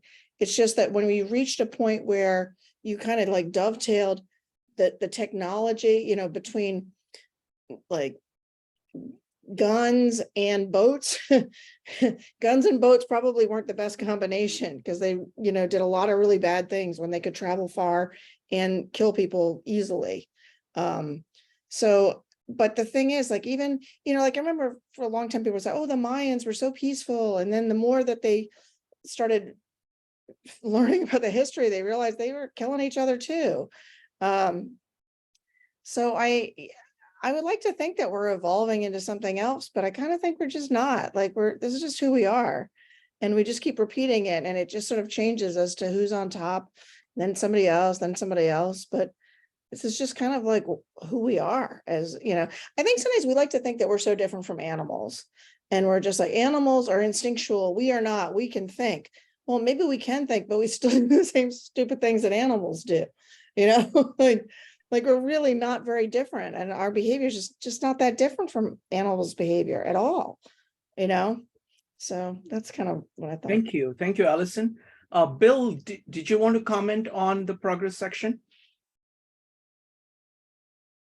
I'll wait until Okay. after the Sounds others good. put their exclamation point up. And by the way, Shrikant, those last two messages containing quotes from Carr's book Yeah. were accidentally sent to you. I meant to send them to everybody, so I'll Okay. send them to everybody now. And I'll Okay. defer to others with an exclamation point up right now.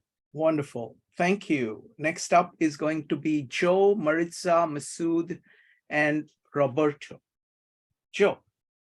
I want to say they're cyclical. I don't think it's linear. I think it's linear in certain circumstances. Like if you're talking about technological progress, I do think it's linear. I mean, so I think that there is an increase in improvements in technology.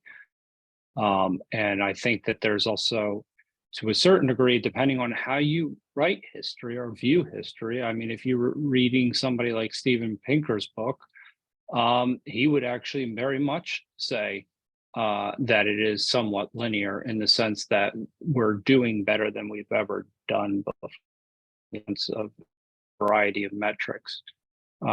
So I think that there's, it depends on how you're telling the story of history, and I think determines whether it's this linear progression or cyclical. I think if you're looking at something like the fall of empires, I think that that's a little bit different. That is within the context of people may still be making progress, but it's cyclical in the sense that the person on top is changing. So it may be now that China is the great leading world economy, but in the US, falling behind. But there is this ultimately that there are more people prospering than previously had in the past. That again, using what benchmarks which is really the interesting thing. So I think it's cyclical for empires, but I think it's linear for other areas as far as technology is concerned. So that would be how I probably approach it. Anyway. Thank you, Joe. Next up is going to be Maritza. Maritza, go ahead. I think the whole question of whether or not, history or there's progress in history, it's such a very flat-footed question. I think that it's too limiting a question to ponder. I mean, we are not two-dimensional people, so why would we expect that, a historical accounting of our ancestors would be historical? I think it's more of how do you measure progress of history when, if you're looking at a point of history, even if you look at 1 year, think of the massive different aspects that will go into history of 1 year. You may have points where there's progress, but you're going to have points where there's no progress, or points where you're actually taking 10 steps backwards. So what's the net? It's not really a bank account, a historical, accounting. So I find the question problematic, honestly. I think that it's a totally inappropriate way to view history, honestly.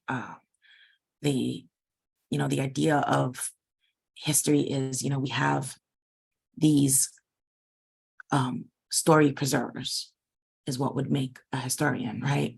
And they are attempting to be, well, most of them, right? They're attempting for using evidence and whatever stuff they can find to give you a precise and concise image or story as they can piece together, because they were not there.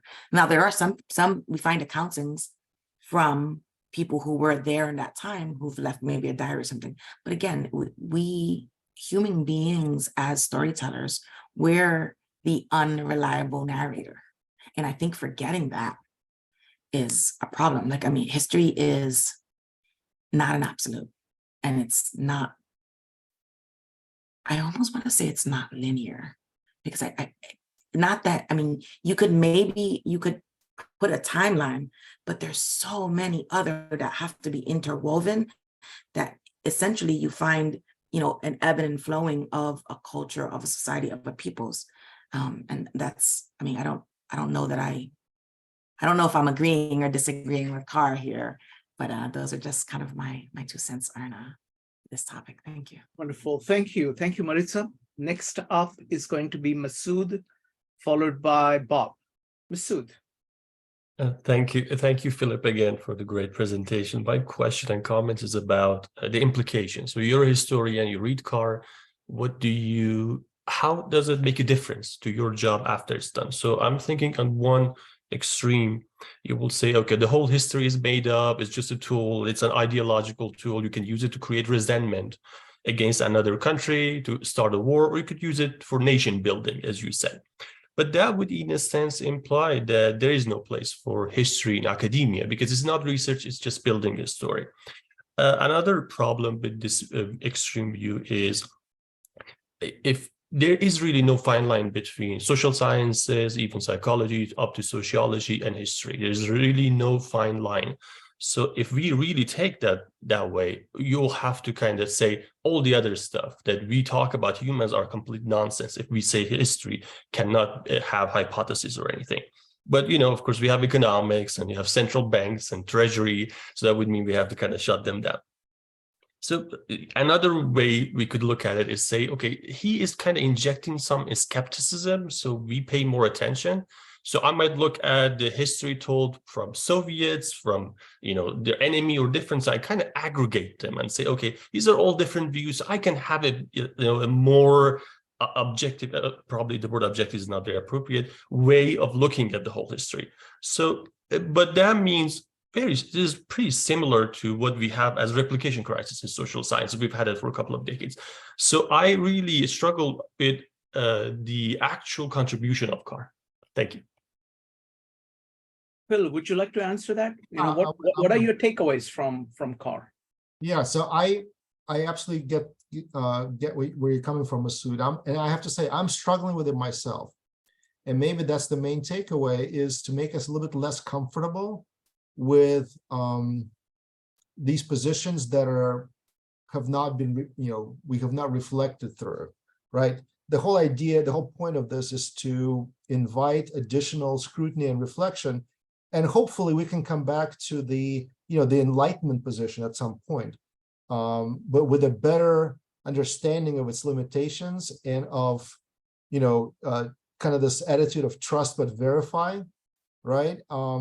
Yeah, I'm not, I after reading Carr, I don't feel like I'm going to run out and become anti-science or anti-history or anti-professionalism and so on. I think my takeaways are understand the limitations, understand areas where there are potential minefields, both in terms of subjectivity of the people who have left us historical records that we use and the people that are asking the questions. And of course, the answers are built in a lot of times into the question you're asking. So understanding all of these nuances, I think, does not negate history. I think it makes it better. It makes it more robust. I mean, at least that's kind of the attitude I have. I might have gone a little bit overboard here in my excitement about postmodernism and throw everything away and anti-authority. But the reality of it is, ultimately, we do need, as human beings, we do need to make some kind of meaning.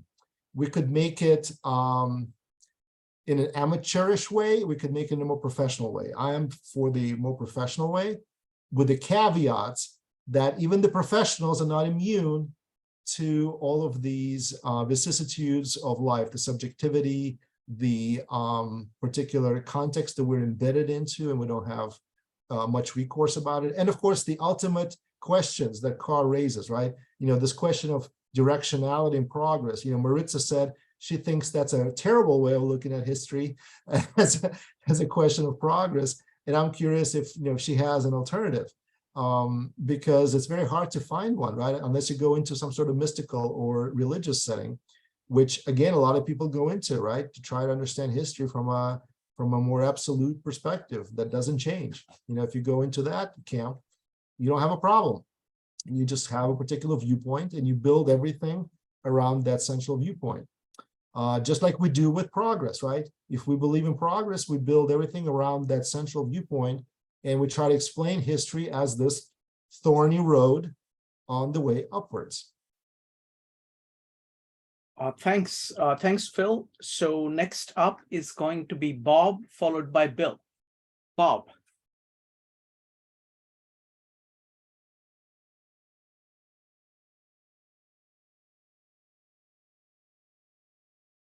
Bob, I think you would make your points would be more persuasive if you unmuted yourself.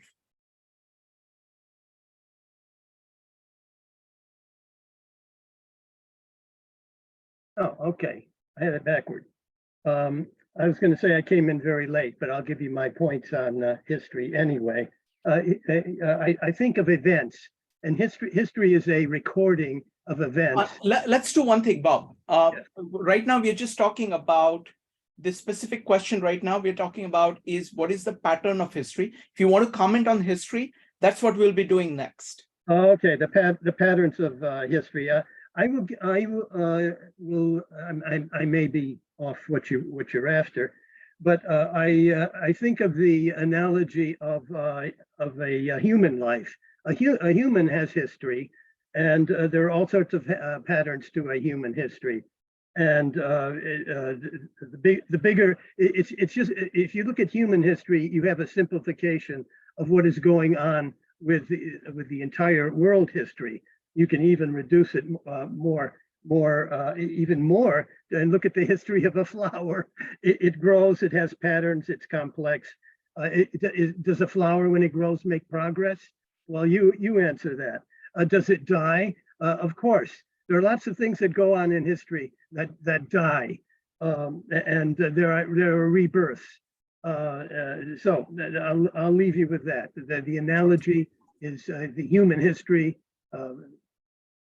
Wonderful. And folks, so now we're going to go to Bill, and then we're going to come back to the question about history itself.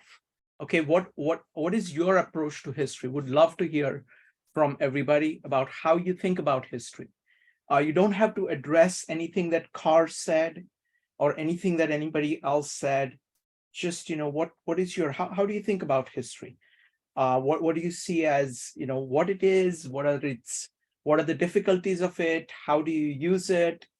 Any kind of general thoughts about history? That's what we're going to go to next after Bill. Bill, go ahead. Great, thanks. So on progress and metrics of progress, I want to build on what Carr said. So I put in the chat Carr's definition of progress as the progressive, quote, development of human potentialities. That's his definition. And I also put in the chat his main statement on how he looks at history periods where there seems to be regress, but he still maintains his belief in progress. Like, how does he reconcile those two? And he has his statement there of how he reconciles those two. So I want to build on that by getting more precise about metrics of progress in terms of deterministic versus non-deterministic causation, by building also on what Carr said. So Carr he said there's a dichotomy between deterministic causation and free will. That's only one of the dichotomies. There's 4 or 5 dichotomies between deterministic causation and non-deterministic, and each yields a metric of progress that you can look at in history that people have used to make progress. So the first dichotomy is between social rules determining behavior and outcomes versus individual autonomy and agency in the gaps between rules, or even sometimes violating rules, determining behavior and agency. And so that yields a metric, that dichotomy yields a metric of progress, where progress would be measured by changes in the structure of the rules that constrain human choices and historical outcomes to achieve a new structure of rules that has more positive effects and less negative effects. In particular, less of the negative effects of stifling agency. Okay? And also changes in agency to over time could be constitute progress in that it enables more of the beneficial effects of human agency and autonomy, less of the adverse effects of human agency and autonomy. But that's only one domain. Now, a second determinism versus non-deterministic is things that have nothing to do with rules, namely economic cost and benefit calculations, where, say, a firm faces higher production costs and it's got to raise its prices in order to keep positive profits. If it doesn't raise its prices, then it's going to go out of business. And that increase in prices is not dictated by any rules, but it's still a constraint of the situation that economic rationality would lead the firm to do. So that's the second kind of determinism, is economic rationality in the face of changes in costs and benefits. And we all deal with that every day, firms, consumers, countries, etc. And the opposite of that would be, if one side is that economic rationality responding to costs and benefits determines behavior and outcomes, the opposite would be that culture that departs from economic rationality is what determines behavior and outcomes. And social scientists are looking really closely now, again, after 30 years of not doing it, at the way culture can cause departures from economic rationality that can keep countries poor, for example. There's literature on that. So what's the solution to that? I won't even like spin it out, but you can think what the metrics would be. Actually, I should spin out one example, which is the World Bank has changed its policies in the last 30 or 40 years to have vastly different policies by taking into account the role of institutions and also expanding its definition of what economic development is beyond GDP growth to include things like poverty alleviation and public health and public education. So this is an example of progress on metrics that deal with these two things. I've gone on a while, so I'll try and be much more brief on the third, fourth, and fifth contrasts of determinism and non-determining. So the third dichotomy would be that ideas, people's current ideas, are determining, and the opposite would be that people can be creative and come up with new ideas. And the fourth would be well, I'll leave that aside and I'll just summarize by saying the fifth that encapsulates all of it. All of these dichotomies, on one hand, there's the determining point of view that says there's historical necessity and things had to turn out the way they turned out. And on the other hand, there's I don't know what you would call it. You would call it non-necessity, possibility. The opposite of historical necessity is possibility. That there can be possibility either by changing the rules or changing the way people exercise their agency, or changing culture to make it more economically rational or whatever, or by increasing the productivity of people's ideational creativity, etc.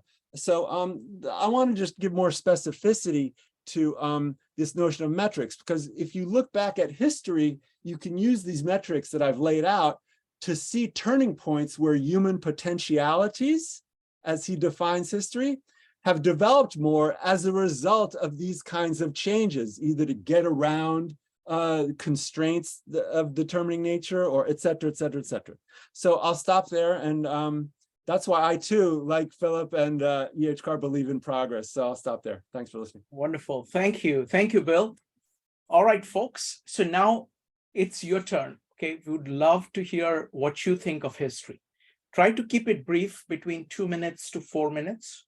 What is your approach to history? Why do you study history? Why do you study history? What do you get from it? What are the kind of pitfalls that you see? What is the right approach what you think is the right approach to approaching history? Any thoughts about history as a discipline, and what it does for you? We're going to start with Evanique. Evanique, go ahead.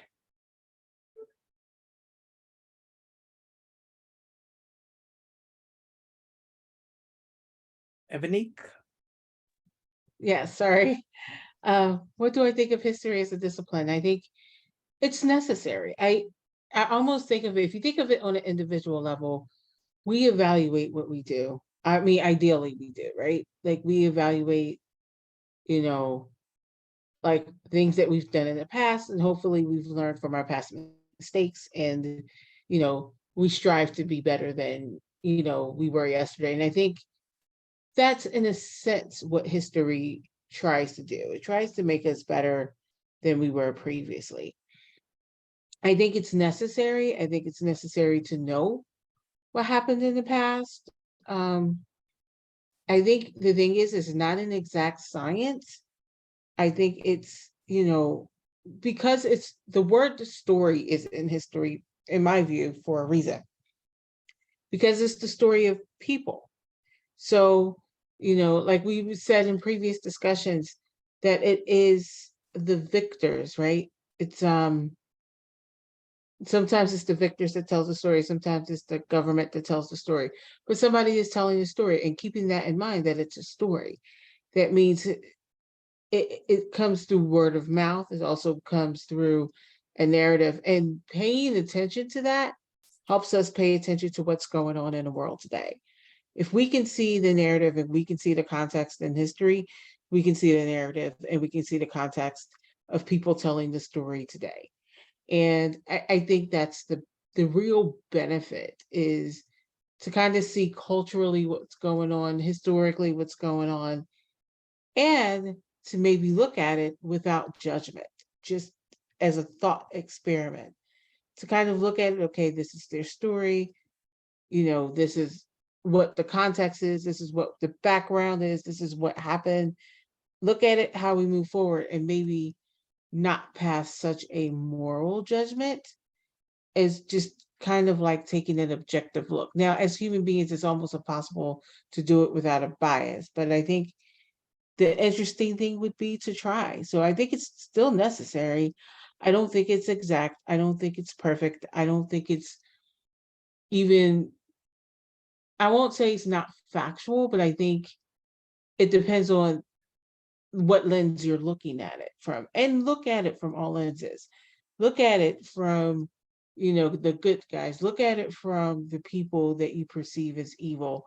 Look at it from everybody's view. And I think if you do that, that's the benefit of it. That way you can at least see, and you can see, and I think if we do that, you can kind of see how far we've progressed and see where to go next. And maybe once you understand it all, like the whole big picture, like take the wide views and look at the big picture. Once you do that, then you can learn from it and move on and move forward. So those are my thoughts. Wonderful. Thank you. Thank you, Evanik. Next up is going to be Joe, followed by Kevin. Folks, would love to hear from you. Just go ahead and type an exclamation mark to tell us about how you think about history. Joe. I mean, this has given me like a lot to think about.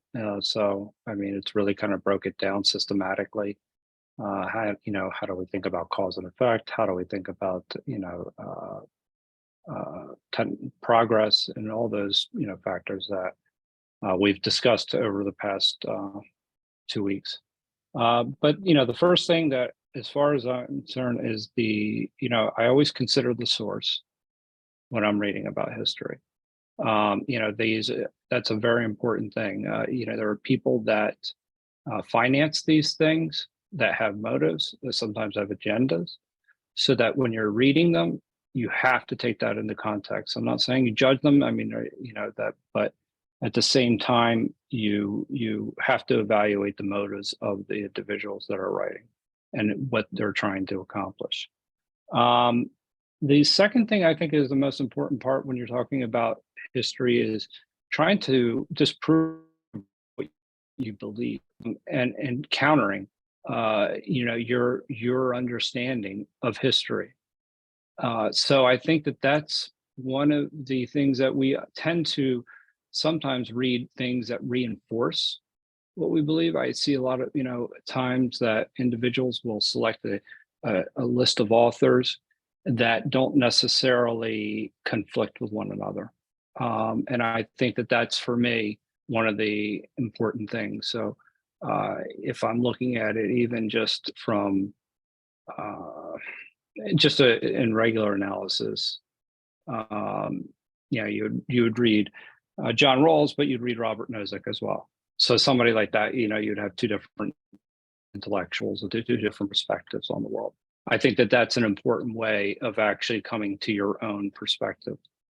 So the third thing is that I will actually talk about is the idea of progress is one that I think that there really isn't a very good answer for it, because there's so many different factors. But I guess I remember Barack Obama did ask, and it was basically John Rawls's approach. If you didn't know what family you were going to be born into, and if you didn't know what class or whatever you're going to be born into, and you had a choice in a point in history when you would be born, when would you choose?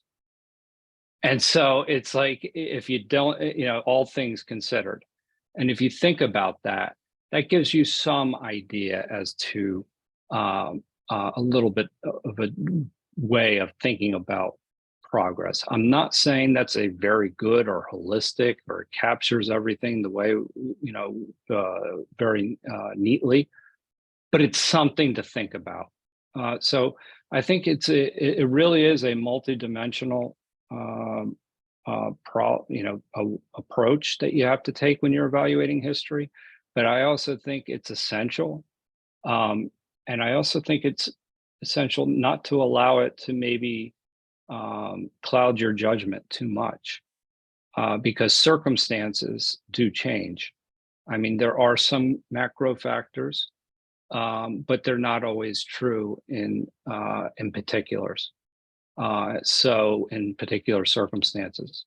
So I think that that's something that when we're evaluating what history is, and if we're going to be honest about it, we have to use our imaginations a little bit. We also can't let it impact our imaginations as far as what is possible in the future. So it's good to know, but it's also good to imagine things differently. So I'll leave it there. Thanks, Joe. Next up is Kevin.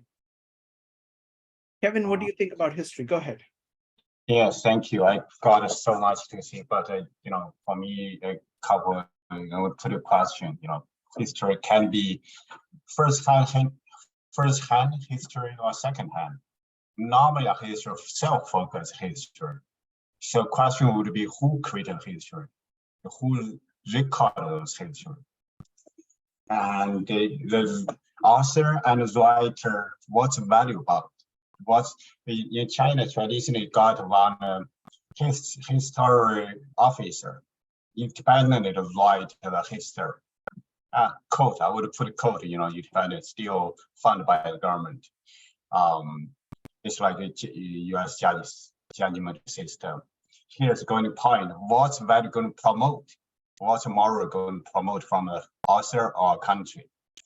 So for me also, it's past is the mirror of president, or president is the mirror of past. So who going to decide what becomes history? Which means when we promote value, we write history good thing. The bad thing, because we don't promote, we ignore it. That means here's another facts and value or moral. So for me personally, I try cross reading, which means English, Chinese is my first language. That's one side. How about English? It's something for how about Germany write history about World War II? What they promote to? So I would see question mark. Most people we don't know. It's possible for historians from different countries or religions write history together. That would be different view. Or if not history, not just all agreed. It's something, okay, agreed history, something debatable. It would be for me as reader, and later people can, okay, I know that has difference. Now it's how to do self-investigation. Thank you.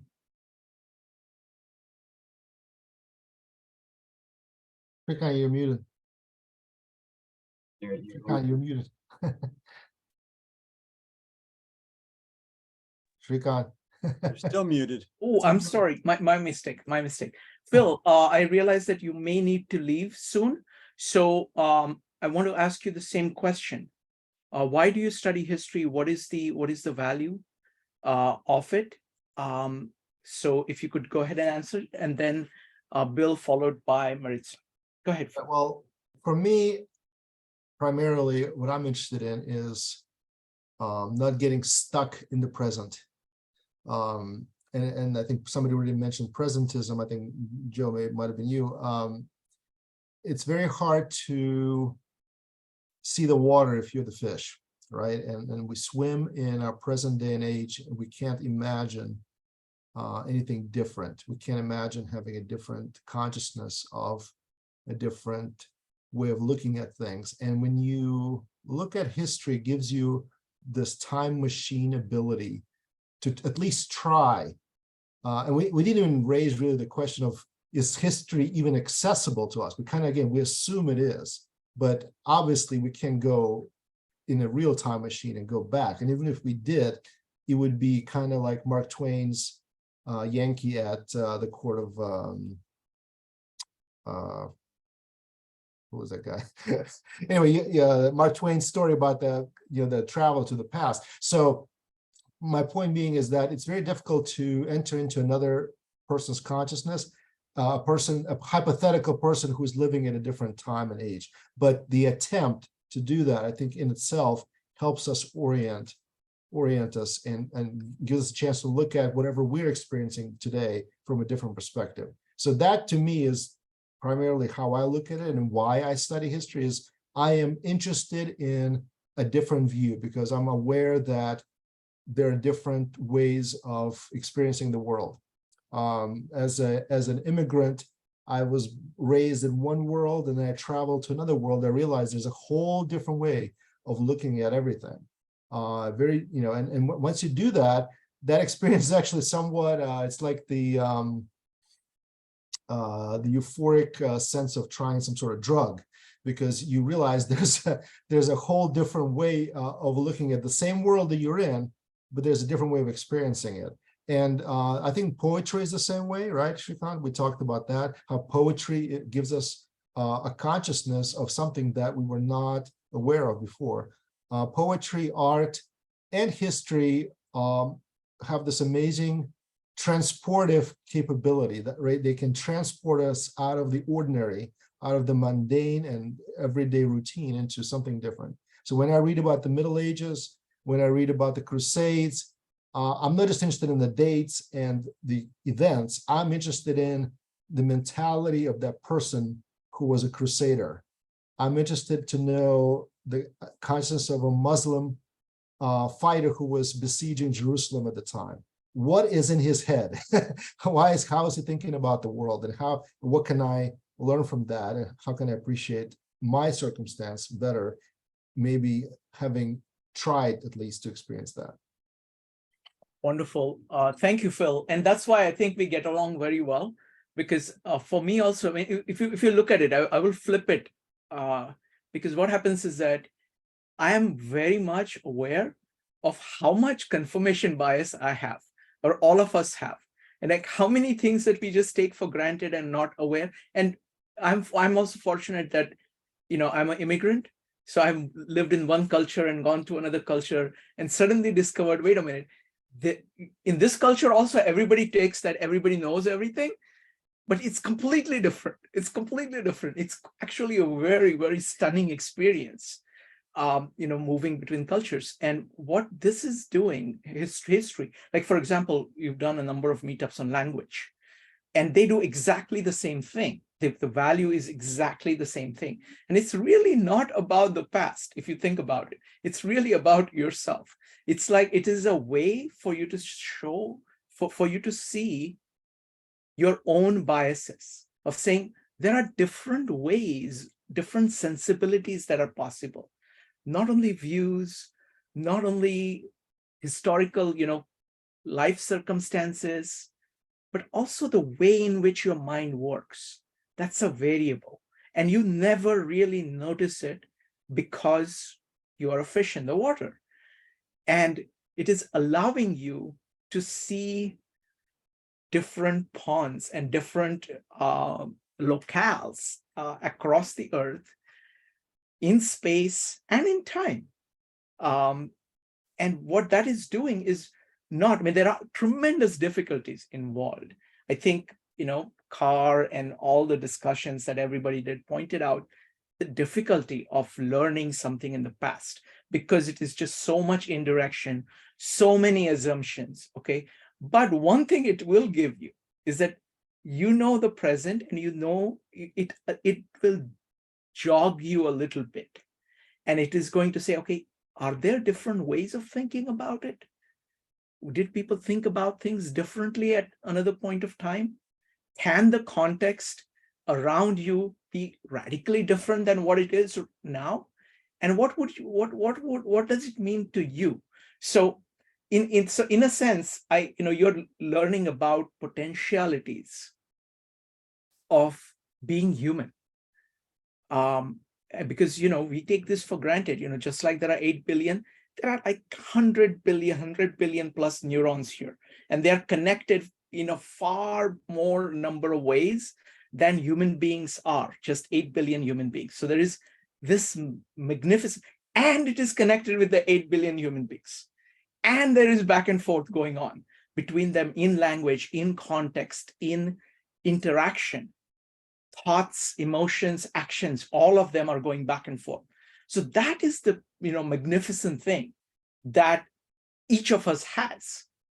But we are taking so much of that operation as just given. So we don't fully see the potential of it. And these are little ways of throwing a little bit more light on this magnificence that each of us has, in our lives, inside us and outside us. So thank you very much, Phil, for bringing these topics up and just, making all of us think. Thanks. Next up is going to be Bill, followed by Maritza. Bill. Thanks. And thank you, Philip and Shrikant and the other hosts.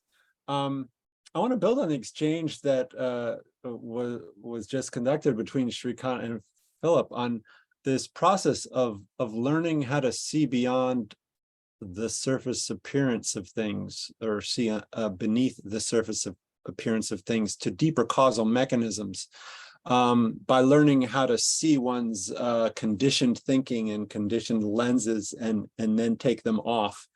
And I want to do it specifically by identifying a few ways, a few items that can prevent noticing progress in history, even when progress has occurred in history.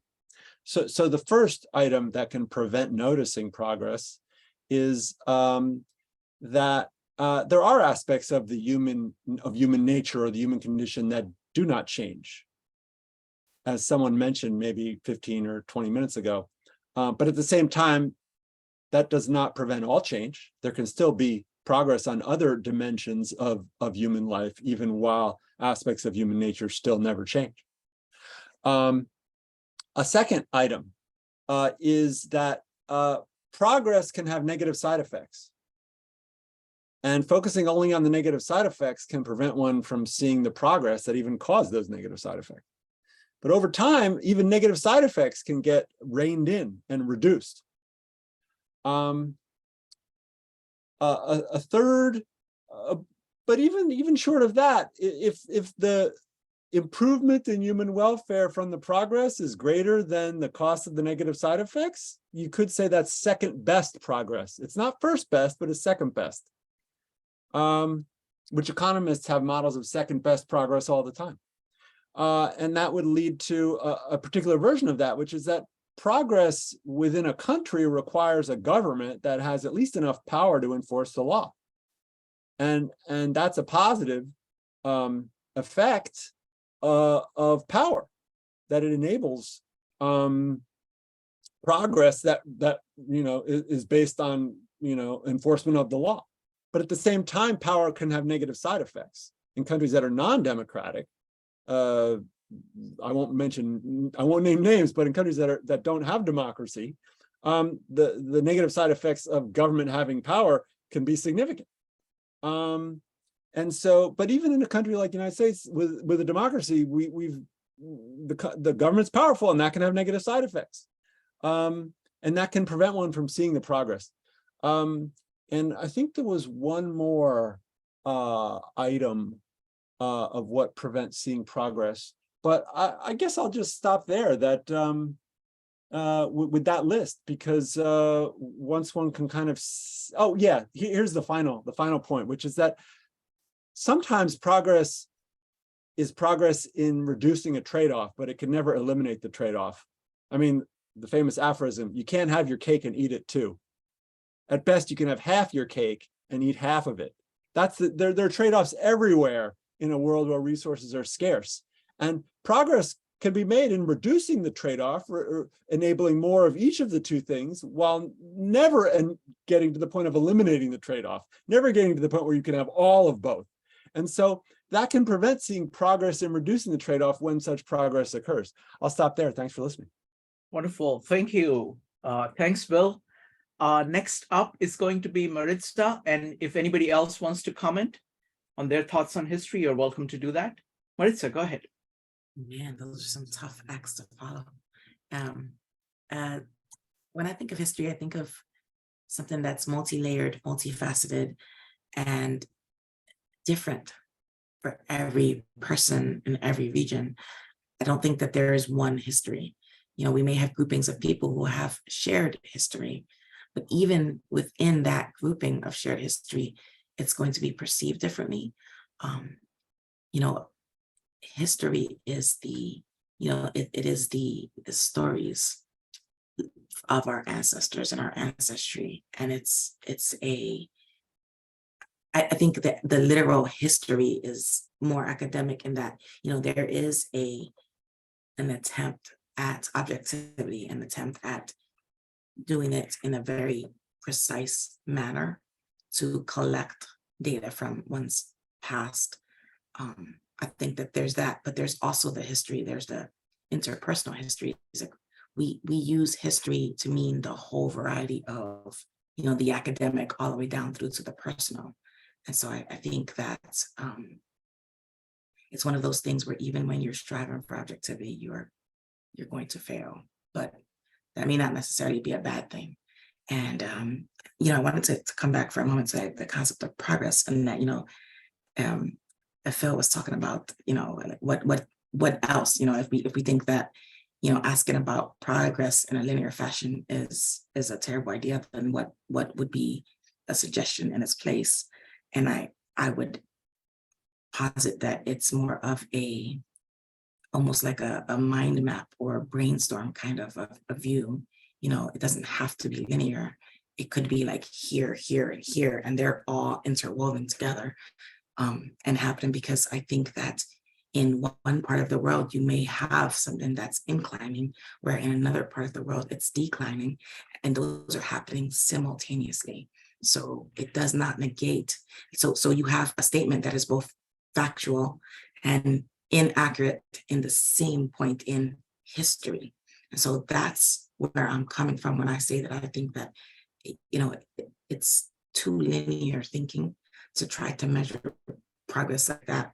I will say that I really appreciate Bill's commentary on how he spelled it out. And, you know, if you define the term progress and the manner in which it's defined, if you look at history or pieces of history through a specific lens where we've defined progress to be this, then yes, I would agree that we can, you know, we can almost like use data analysis to figure out whether or not we believe progress exists in that very limited scope. I think it's near impossible just to put a blanket banner on history, as it were. Just kind of, I mean, I do still think that it is still subjective. We work very hard to make it more of an objective thing, but it's, you know, humans are the unreliable narrator, and there's really that still exists even with all the things we put in place. Wonderful. Thank you, Maritza. So finally, I want to do a preview of what we are doing on Friday. On Friday, I'm going to ask a much tougher question, but I want to ask a much more easier question version of that today. Just kind of quick question for everybody. On Friday, what we're going to do is that we're going to talk about what subjects that we have covered. We've done more than 1,500 meetups since COVID started, and all of them are there on YouTube. We've covered a number of topics. So what topics are you really interested? Were you really interested in? And what topics that you would like to see us do? So now there, the question is going to be from the perspective of the group. It's not just your individual interest, but also what you think that you are interested in, and that would really work well with the group, because really the magic of these meetups is the interaction. And if you have a topic which is fascinating and only 2 people show up, that's not going to work. So that's why it's like this and that. So your interest and the interest of the group. So that's what we're going to do on Friday. But today, I want to just ask you, what would you like to see us do meetups on? I'm not promising that we will do them, but I want to hear from you. Simply, I'm going to use the criteria of my judgment and judgment of Maritza, Joe, and Evanique on which would actually work for the group. I'm going to do that separately, but for now, I just want to reduce the load on everybody, but just asking you, what would you like to see us do meetups on? Go ahead and type an exclamation mark if you would like to put some topics down. So don't talk too much about it. Just what topics would you like to hear? Because I want to get as many topics down as possible. Let's go with Bill and Joe. Folks, I would love to hear from everybody. So just go ahead and type an exclamation mark. Bill, what would you like to see? I'd be interested in a group on tensegrity in human relationships, both individual and group, specifically defining tensegrity in contractual terms and seeing, just as a thought experiment, how close are the parallels between tensegrity in architectural engineering as the structural integrity of a blueprint for a building. How close are the parallels between that and the structural integrity of a contractual relationship? Literally in the senses that on one hand, with the architectural engineers, they've got to make sure that the blueprint complies with the laws of gravity and the laws of tensile strength of steel girders, etc. And apparently Bucky talked about like a geodesic dome having the right amounts of tension, sure, load bearing, etc. Like what's the analog of load bearing and tensile strength and, conforming with the laws of gravity in a contractual relationship? What are the conditions that need to be met to have a contractual relationship maintain its integrity, balancing the forces of the two sides, each of which would want to etc. But you have to make sure each one, etc. Thank you, Bill. One thing I would recommend, if you Google Tensegrity Wiki, the guy who runs it, I'm planning to invite him. And it's possible that if you go to Tensegrity Wiki, there would be something on my guess. They have been at it for some time, that group, including the gentleman who heads that. So they might actually have something over there, and I will get him to come in and we will, do that. But a great topic. Joe, what would you like to do meetups on? Well, I think this could change, obviously, as I think about it some more. But right off the top of my head, language and Marshall McLuhan. Okay, wonderful. Language and Marshall McLuhan. The great thing is that we have got Phil, and he is so good on language. So I'm going to continue. He's going to go back to language, doing language, and we will keep adding that, but absolutely. Thank you. Next up is going to be DLJ, Maritza. And Evanik, I would love to hear from you as well, and anybody else who wants to contribute. DLJ. Oh yeah, my sound okay? Yes.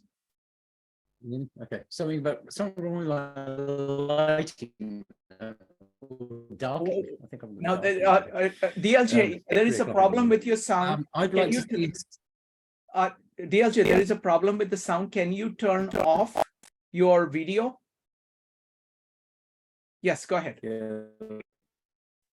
Let's try that. Yeah, I'm getting a message. Can you hear me now? Yes, go ahead. Can you hear me now? Yes. Okay, so I'd like to see a series, maybe it's a one-off, called I Believe, where people can voice what they believe and more importantly, why. So how do they come to that belief? It's a kind of, I mean, I'm interested in what different people believe from different parts of the world, but more importantly, I'm more interested in how those beliefs form and whether people have actually analyzed those beliefs, and it would give people a chance to do that and then other people to challenge it and sort of go, really? Why? Or yeah, I agree, or whatever. So just call it I Believe and see ... Wonderful. Thank you. Thank you, DLJ. Next up is going to be Maritza, Kevin, and Nalini. Maritza. Be interested in doing more in-depth looks into other philosophies, like for more indigenous peoples, maybe even look into the Quran, like just some aspects that we haven't delved into yet, because I'd be curious to see any corollaries with things we've already studied. Wonderful. Other philosophies and religions and indigenous people. Okay. Excellent. Next up is going to be Kevin, followed by Nalini. Kevin. Thank you, Shanka. I would question what is self-reflection from a personal, community, country, and human being. For example, since the Industrial Revolution, I didn't understand, Kevin. Can you repeat? Can you speak a little bit slowly?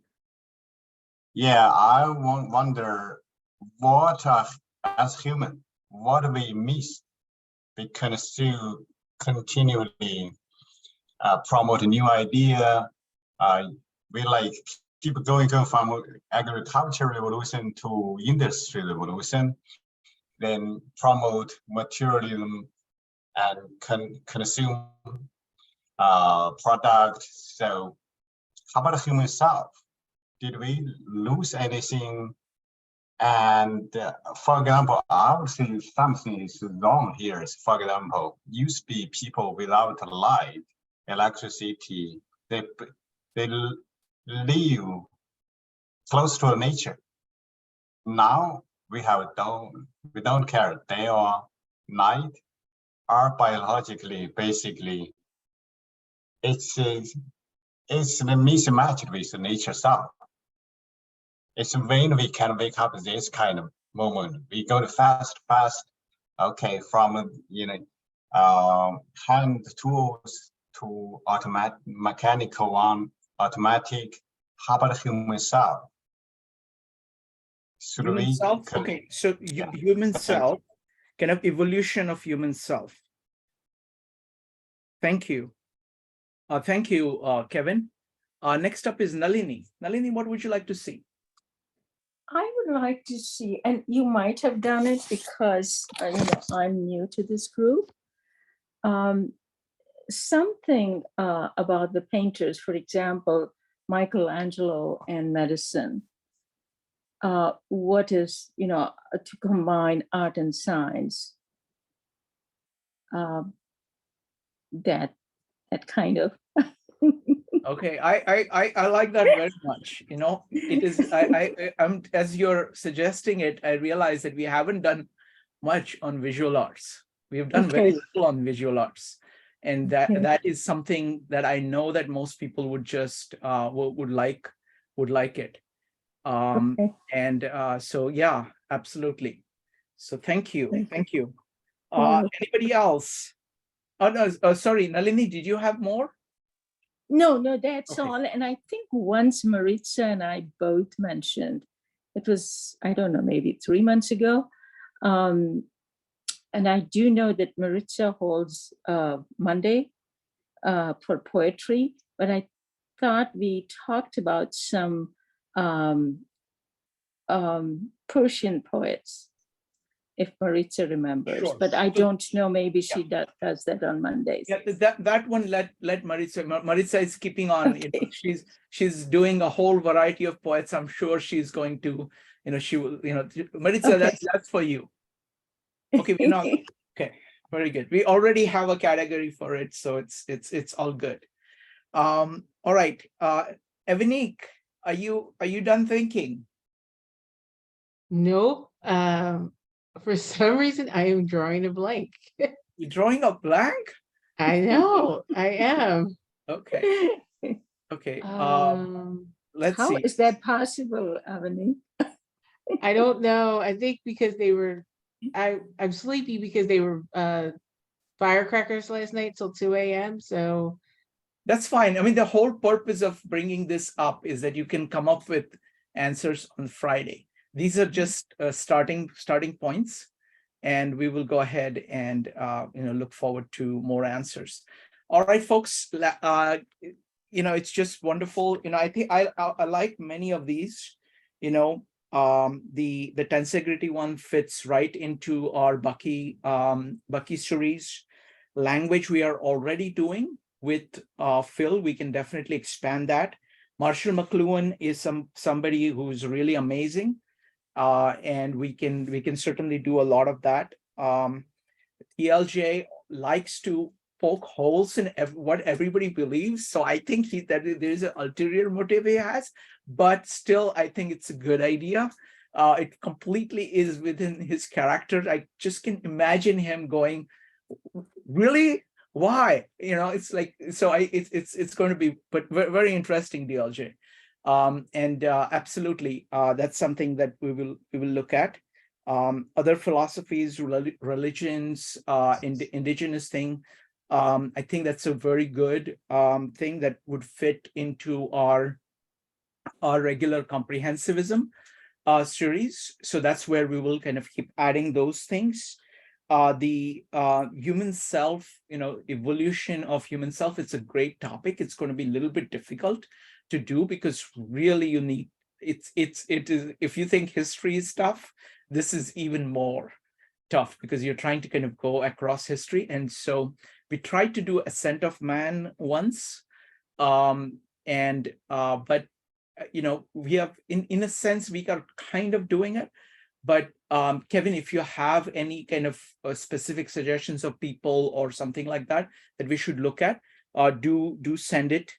Send it to me on Meetup. And I really like Nalini's idea about painting and visual arts, because I think we have done a lot on literature. We have not done much on music, and we have not done much on visual arts. Music is difficult to talk about. We have done like a couple of meetups which were actually quite amazing. Dave was here, and I think we had, whom did we have? Maxine. Maxine, Dave and Maxine. Dave and Yep. Maxine did one, which was incredible. And so music is certainly something that we can do more of. And again, because these arts, we are studying many topics which are psychology based.